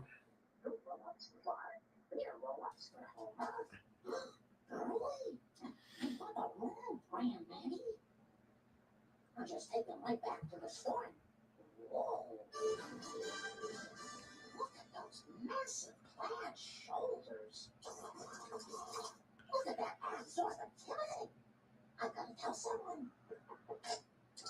I came on as quick as I could. What's going on? Watch what happens when I spell this blue liquid. You pulled me out of school for this? Absolutely. You're about to get a lesson in value. And Burley still got something. I'll have to try to find stuff with water too. Mom, I believe you. Spill it. Oh, Burley, you're insatiable. Oh, Burley, you're so rugged and mean. Sand Hills from western Nebraska. Let's do it. Oh, it's okay, honey. Be all gone. Valentine's March.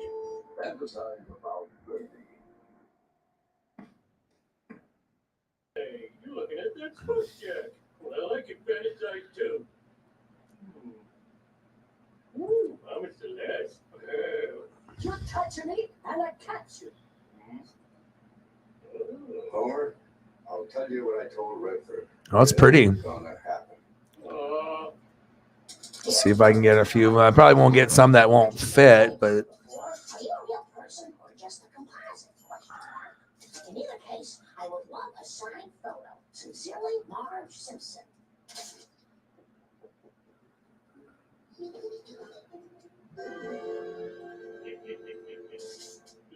Love? Signed photo? I just asked me for a signed photo in months. Well, I'll show her. Wow. Some of the photos that I want to pull up, I don't think it's going to let me. I'm looking at some of them. I was like, oh, okay. This is Chad Sexington, the model for Burley Paper Towels. Oh, how did you get my number? I don't know, but I was quite moved by your letter. I'd love to meet you and your family. Shall we say dinner? Oh my goodness. Perfect. I'll be there at 7. Oh my God. Dinner with Burley.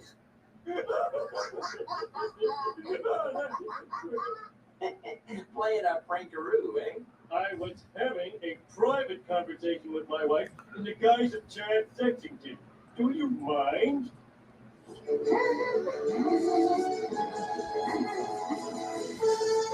So, how was your day? Did anything unbelievable happen?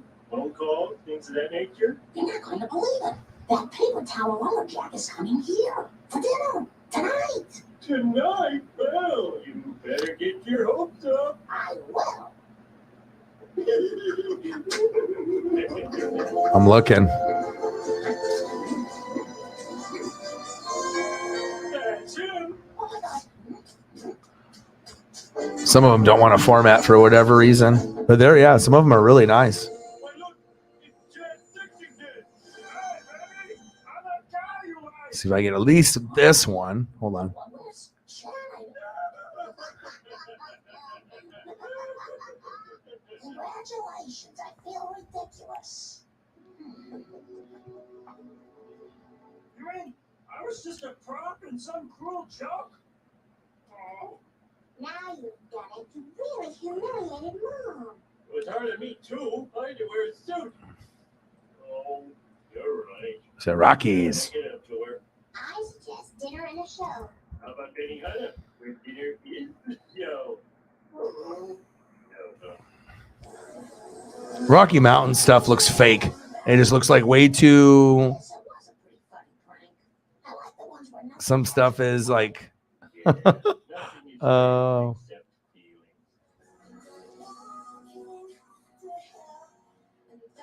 It's pretty. It's like some painting, postcard stuff. Yeah, sign me up. Please welcome Masperino. Thank you very much, ladies and gentlemen. Let's see, who do we have here? Well, what's the matter with you, champ? You couldn't find a date? Come here, spoof? Whatnot? Why did you come here? It's like a digitized art. I was like, that's okay. Give me the real stuff. Be a makeout artist. Hey, that's powerful. Whoa. Hey, whoa. Oh, because it's different. Hey, cupcake, listen good. I want you to swallow that gum and meet me in the code room in 5, 4, 3, 2, now. Whatever you say, Professor. And back you go. Ooh, hey, no, don't make me. I don't want to go back to the nothing. I don't. Here, I've recalculated. Hey, smart move, Four Eyes. Sitting next to Skeletor here makes you look like Hercules. Sing. No problem. I got you, man. No, I kid, but seriously. Now we're just going over to some Rocky Mountain photos. A little bit of water, rocks, trees, mountain, landscape, pretty sky. And this shit's good for my mental health. This shit reminds me of Oregon. Is anyone here nodded down? Anyone? Do me. I am in your power. Boss me around. When I snap my fingers, you will transform It's pretty. into a famous historian. Look at me, I'm the famous historian. Out of my way. Thank you. Now you are Emily Dickinson. Look at me, I'm Andy Dickinson. Out of my way. Now, you are a young boy, yourself, at 12 years old. I'm 12 years old. I'm with my friends. It's a beautiful summer day at the old swimming pool. Oh my God! Ah! Homer. Yes. Oh, that's better.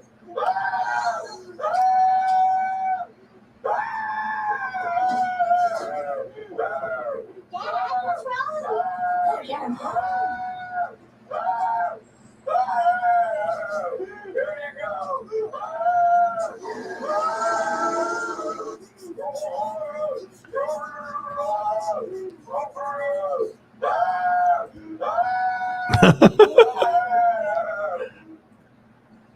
Come to TurboTax and don't do your taxes. Meet with an expert who will do them for you, so you can do not taxes. See if I can find it like in a different season. Always look for like the spring and the fall stuff too. Because even a simple walk can lead to an unforgettable adventure. Life happens out there. Hey, I'm Juan, and what makes Chick-fil-A chicken sandwich original to me is Like that. every single time you take a bite, you know That definitely has a fall vibe. crispy, golden, and juicy. The Chick-fil-A chicken sandwich is the gold standard of chicken sandwiches. There's no touching it. ADT systems now feature Google products like the Nest Cam with Floodlight, with intelligent alerts when a person or familiar face is detected. So you have a home with no worries. Brought to you by ADT. For smooth hair that flows and shines like water, new Tresemme Floated Smooth Spray. Homer, yeah. Coconut droplets with plant-based protein that penetrates in one spray. He got hypnotized to be his 12-year-old former self. He had a moment. Chrissy cooks. She cooks like a mother. Like a mother. That's pretty. Reach for the sauce that started in an Italian mother's kitchen. Ragu sauce. Oh, I bet. Life is expensive. So why is Omar snoozing like a baby? Because he made the smart choice to shop with IKEA. With new benefits for IKEA family members, including 5% off all eligible purchases in store. Every visit, every day. IKEA. I mean, I love the outdoors and just seeing the snow. I mean, I'll get a little bit of water, get some good trees and greenery in there. Sickness can spread fast, but with Lysol, you can go into protect mode. I've never been. Nothing kills more viruses on more surfaces than Lysol disinfectant spray. Everything looks awesome, though. Adding Lysol laundry sanitizer kills 99.9% of illness-causing bacteria. Detergents leave behind. Lysol, what it takes to protect. What? This is nuts! I did it! What now? No, I gotta do something! Family Guy, Friday on 340. Is it just too much to process? To know what I just saw about what I just saw about what I just saw?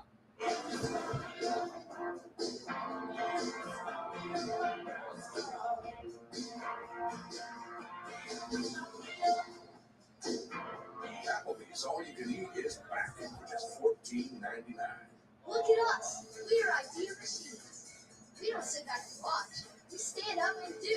So from now on, Pebbles is all about us and our amazing creations. So where are you gonna yab it up and do next? I'm definitely going to go to the store after this. Luckily, they're open for like two more hours, so that's good. Check it out, Big Tony. Those jokers slid down at Cowsills. All right, where do we want to go next? You guys have blundered into our secret Ooh, there's a couple more here.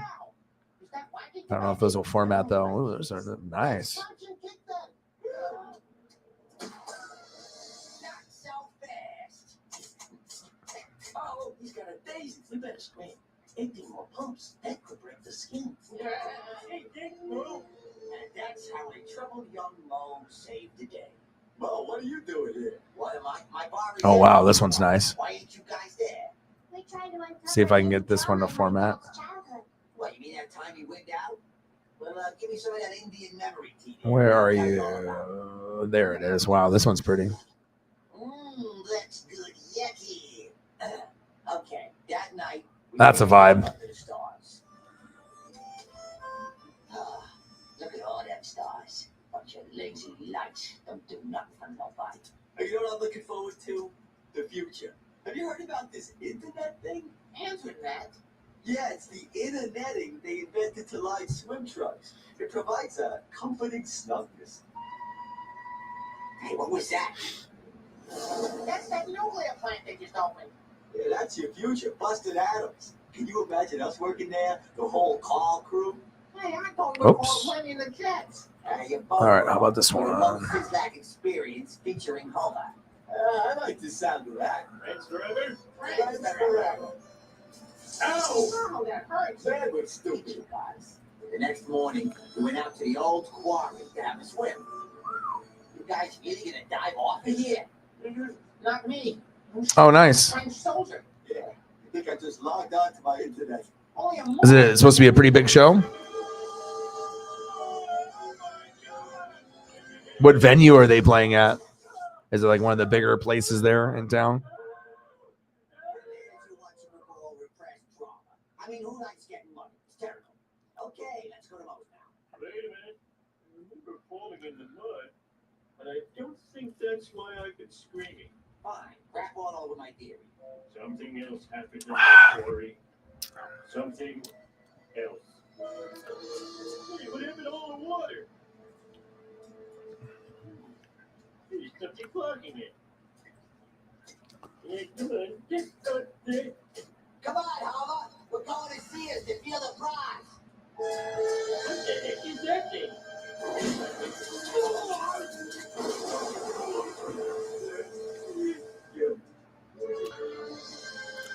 I was going to transition, but there's still some really good ones. I'm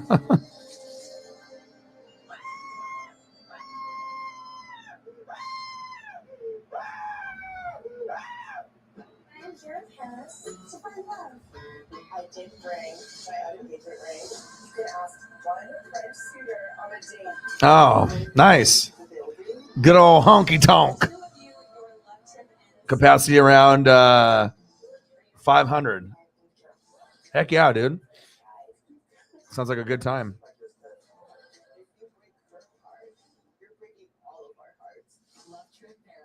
Well, I hope you have a great time there. I'm trying to think of when the last time I was able to do something like that. It's been a while. I can feel it too. Actually, it's the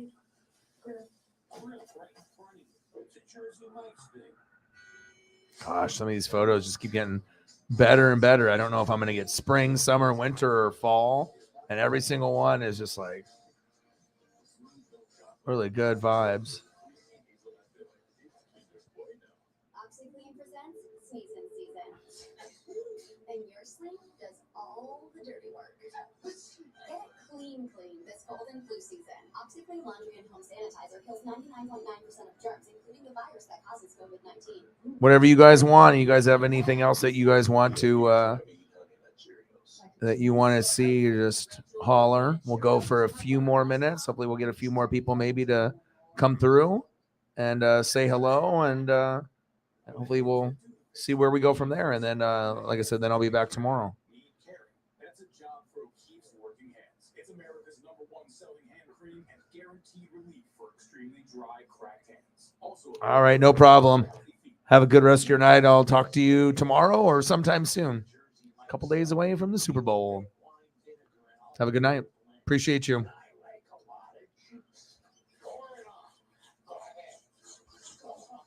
All right, we got probably 17 more minutes that we'll go for to that 3 hour and 30-minute mark. So we got 17 minutes to go. Anyone that has anything that they want to see, we want to switch it over to food or something, we can always go that route. Delete some of these photos, make some more room, and then if we want to do food for the last 17, we can do that.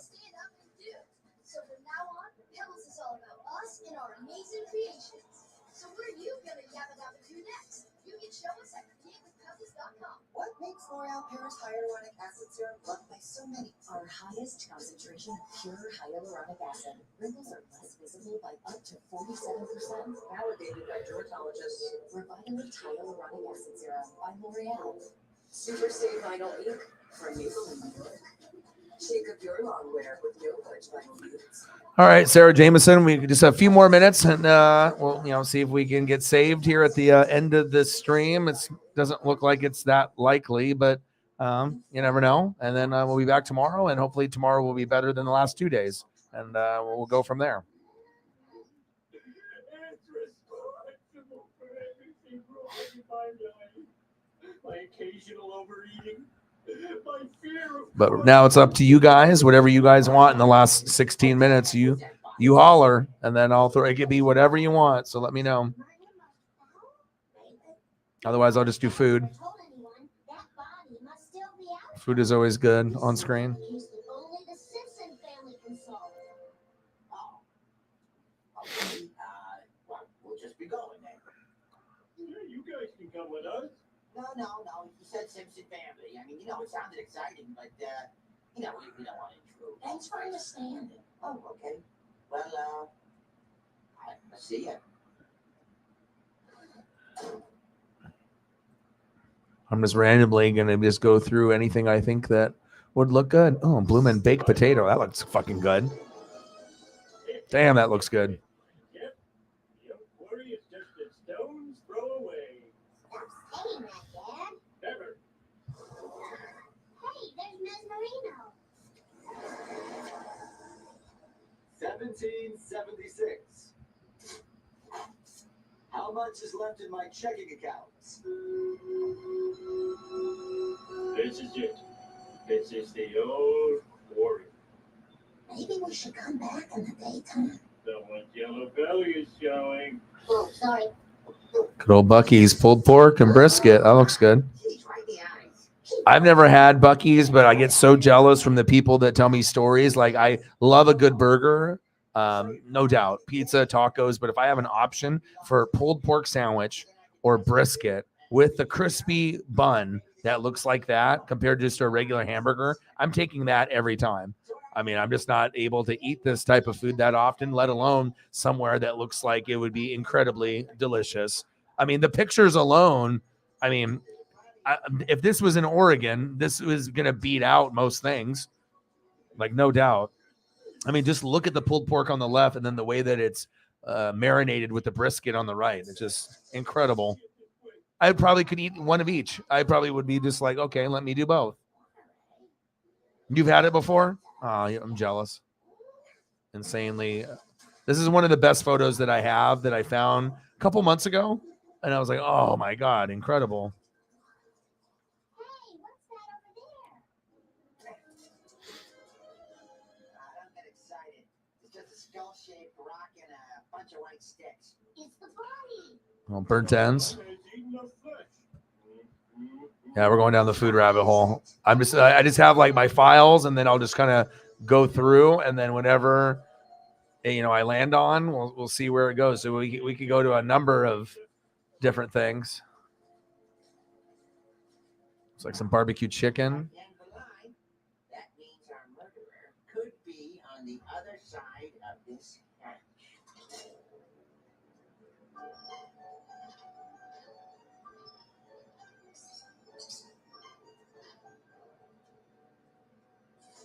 Yeah, this crab cake looks fire.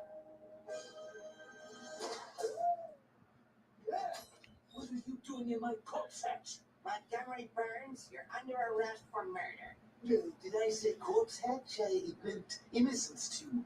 Then how do you explain this? I've been expecting this day for 30 years. In a way, it's a relief. But in another way, it's most unwelcome. Quit stalling, Burns. Who's your eyes? I'm afraid that skull belongs to my dear friend, Waylon Smithers, Sr. Mr. Smithers' father. But I did not murder him. And I can prove it with this film.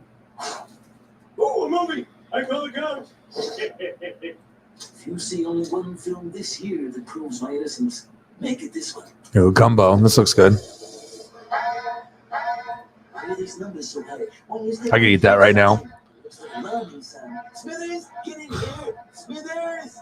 That's one thing. It's like, just being open to things and just being able to accept other people's cultures and different spices and tastes. And I feel like, you do yourself a disservice if you don't try.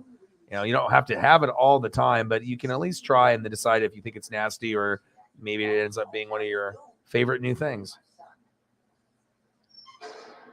I mean, shit, I wish I knew about pad thai earlier in my life. I missed out for a good chunk of it, not knowing it was as good as it was. Otherwise, I would have been eating that since like I was a teenager. No doubt.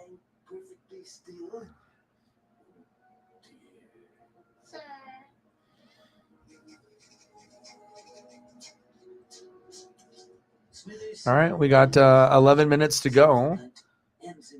And I'm just going to keep going down the food rabbit hole here. I imagine we'll have good whatever shows up.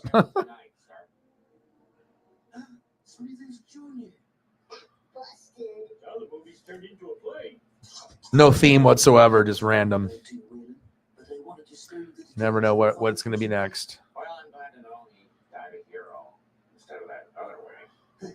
I told him his father was killed in the Amazon by a tribe of savage women. I hope it didn't affect you in any way. We'll never know, sir. Gumbo or jambalaya. Yeah, this gumbo right here looks incredible. Got the rice. Looks like kind of like sausage pieces with the broth and some spice in there. Yes, man. I have a feeling that if I actually had some really good, like authentic, gumbo stuff, I probably would want to eat it like half of the week or almost every day. I know I can eat rice every day. There's certain things I could eat every day, but I like variety too. I don't like, it's one thing when you're kind of poor and you're forced to try to, eat certain things. Ramen, PB&J, we've all been there, cup of noodle. That looks good too. Another like kind of gumbo with the rice. I mean, anything with white rice. Yeah, sign me up. Okay, this is a number 6 from somebody's address. Or is it a 9? You don't know. This is gravel. Crab bites. Your legacy begins now. Hogwarts Legacy, rated T.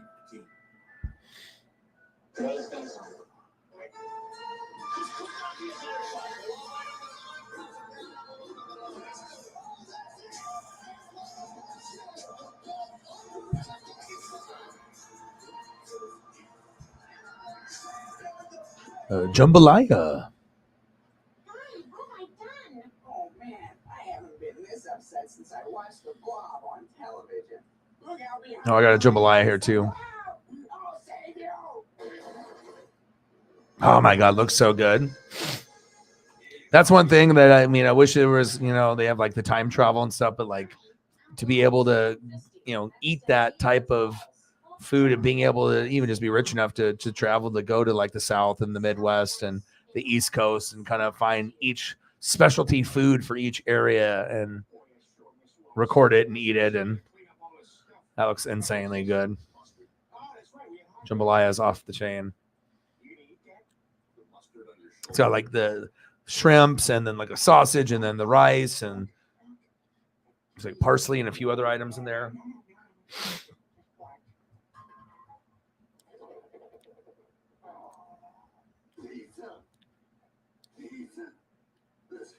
There's so much doo-doo here.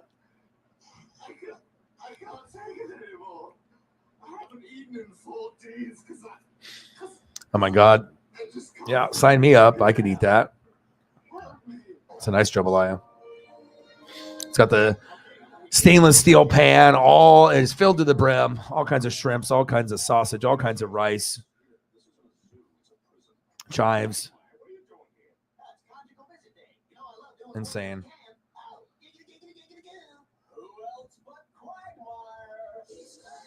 He's Quagmire.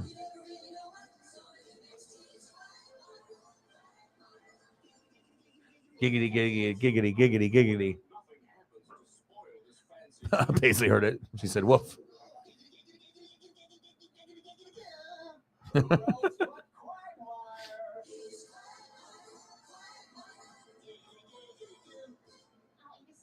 to see all of you. How is everything at home? Well, it's horrible, Lois. I had to do all the things that you usually do. Like the other night, I had to go to your book club meeting. Well, I really admire the mother character's admission of personal torment. All right, we got 5 minutes to go. I disagree. I felt a total lack of ethical integrity in her readiness to abandon her children and start a life of her own. And yeah, I think hopefully tomorrow will end up being better than the last few days, and we'll grind it out again. You just never know when people will be available. Some people will be around, some won't, and hopefully we'll have a good, strong finish on like Friday, Saturday, Sunday. Oh, I can't believe you're serving a 3-year sentence. It seems so harsh. Well, the only upside is it's given me time to think about why I ended up in here. I guess I was feeling because I was so sick of the same old routine. I felt like I had a void in my life, like there was a secret hole in me. Oh, God. And I was trying to fill that hole with all kinds of expensive objects and things. Oh, God. And I felt wonderful with all those things filling that hole. Oh, God. I did this to myself, so Good I choice. have to lay back and let the penal system teach me a lesson. That one is also sexual. That's with good behavior. You can be out in 2 years. I made my own bed with this one, guys. I'm just gonna have to pay my debt to society. Not necessarily. Oh my God, I think I got an idea. this is something. All right. Take care now. Have a nice day.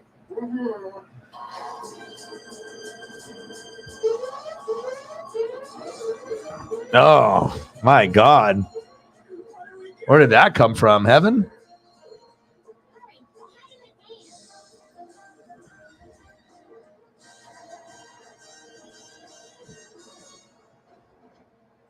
Oh, that looks good. You know what this means? This one looks good. Choice in my escape. He's right. We're fugitives from the law. What the hell is wrong with you? I'm a dog, all right? I have a very tough time standing up in the car. Well, then we're fugitives. But at least the family's back together. I wonder where we're going. Calm down. I'll tell you what we're gonna do. Wherever this van stops, we'll begin a new life together. We'll blend into the fabric of that community. Hi, I'm almost done. Hi. At least I don't have to worry about the evil monkey here. Hi, Paisley. You miss Dad? Hi. I missed you. Some of them are smooth chocolate punches, lovingly layered and wrapped in gold. Missed you. Are you ready to get back in the groove? I missed you.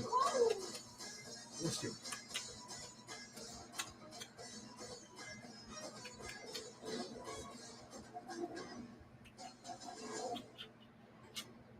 All right, team. We got a big Let's go. project coming up. Miss me? It all starts with ordering promotional products. I'm on it. Ford Infant makes it easy to get the logo products you're looking for. The latest in apparel, drinkware, beds, high-tech items, and more. Yeah. You can be certain of getting it right at FordInfant.com. Come on out. I'm on it. Ford Infant. For certain. Oh, Paisley. I had to quit college to help my mom, but I knew Paisley pup. I had a career in IT. On Coursera, you She wants can to spend time with Dad. or professional certificate. All right, let's go through some of the photos, and by the time we cycle through all of them, then we'll pretty much be at that point. Nice job by Giannis. Big win today. 115-106. But the Lakers, once they get all their pieces in there, they look like they're going to be able to do some damage. Rondé Barber to the Hall of Fame with a few others. Awesome. Long overdue. Let's go over some of the photos that we got here. And then, like I said, I think that we usually don't have too many streams that underwhelm in a row. So, sometimes just need a few more people, and we'll be better tomorrow. We got it. We got to be better tomorrow. So we'll find a way. Nice burger. 1, 2, 3, 4 patties. Jeez, someone's hungry. I could crush that. Bloomin' baked potato. This is actually a very underrated photo. I'm digging that. And then we got the Buc-ee's, the pulled pork and the brisket. Yes, please sign me up. I could look at this like for an hour straight, not even like get tired of it. It makes me want to have Buc-ee's more and more, that one day I'll road trip and go to Buc-ee's just to go to Buc-ee's and nowhere else. Burnt ends. Looks delicious with the marinade. Little crab cake. Gumbo.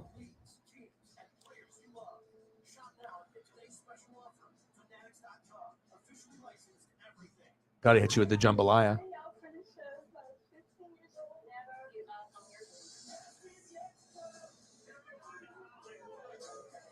Looks good. I could definitely eat some of that right now.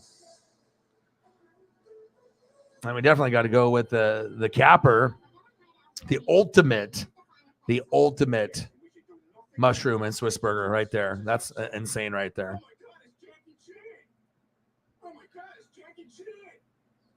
Well, I appreciate you guys. Like I said, it ended up being a good game. I was hoping LeBron was going to end up playing. Final score, Bucks 115, Lakers 106. I'll be back tomorrow around the same time, around 6 or 7 p.m. We'll grind it out for 3 to 4 hours, and we'll kind of go from there. And I love you guys, and I appreciate you guys. Shout out to everyone that donated, that shared the channel through Twitter, commented, and we had a nice little run of people there for a little while, which was good to see. And I love you guys, and I appreciate you guys. And I got one question for you. Well, you know, talk sports like us, your boy Ryan, Northwest Sports Fanatics, and I'm out. Gang.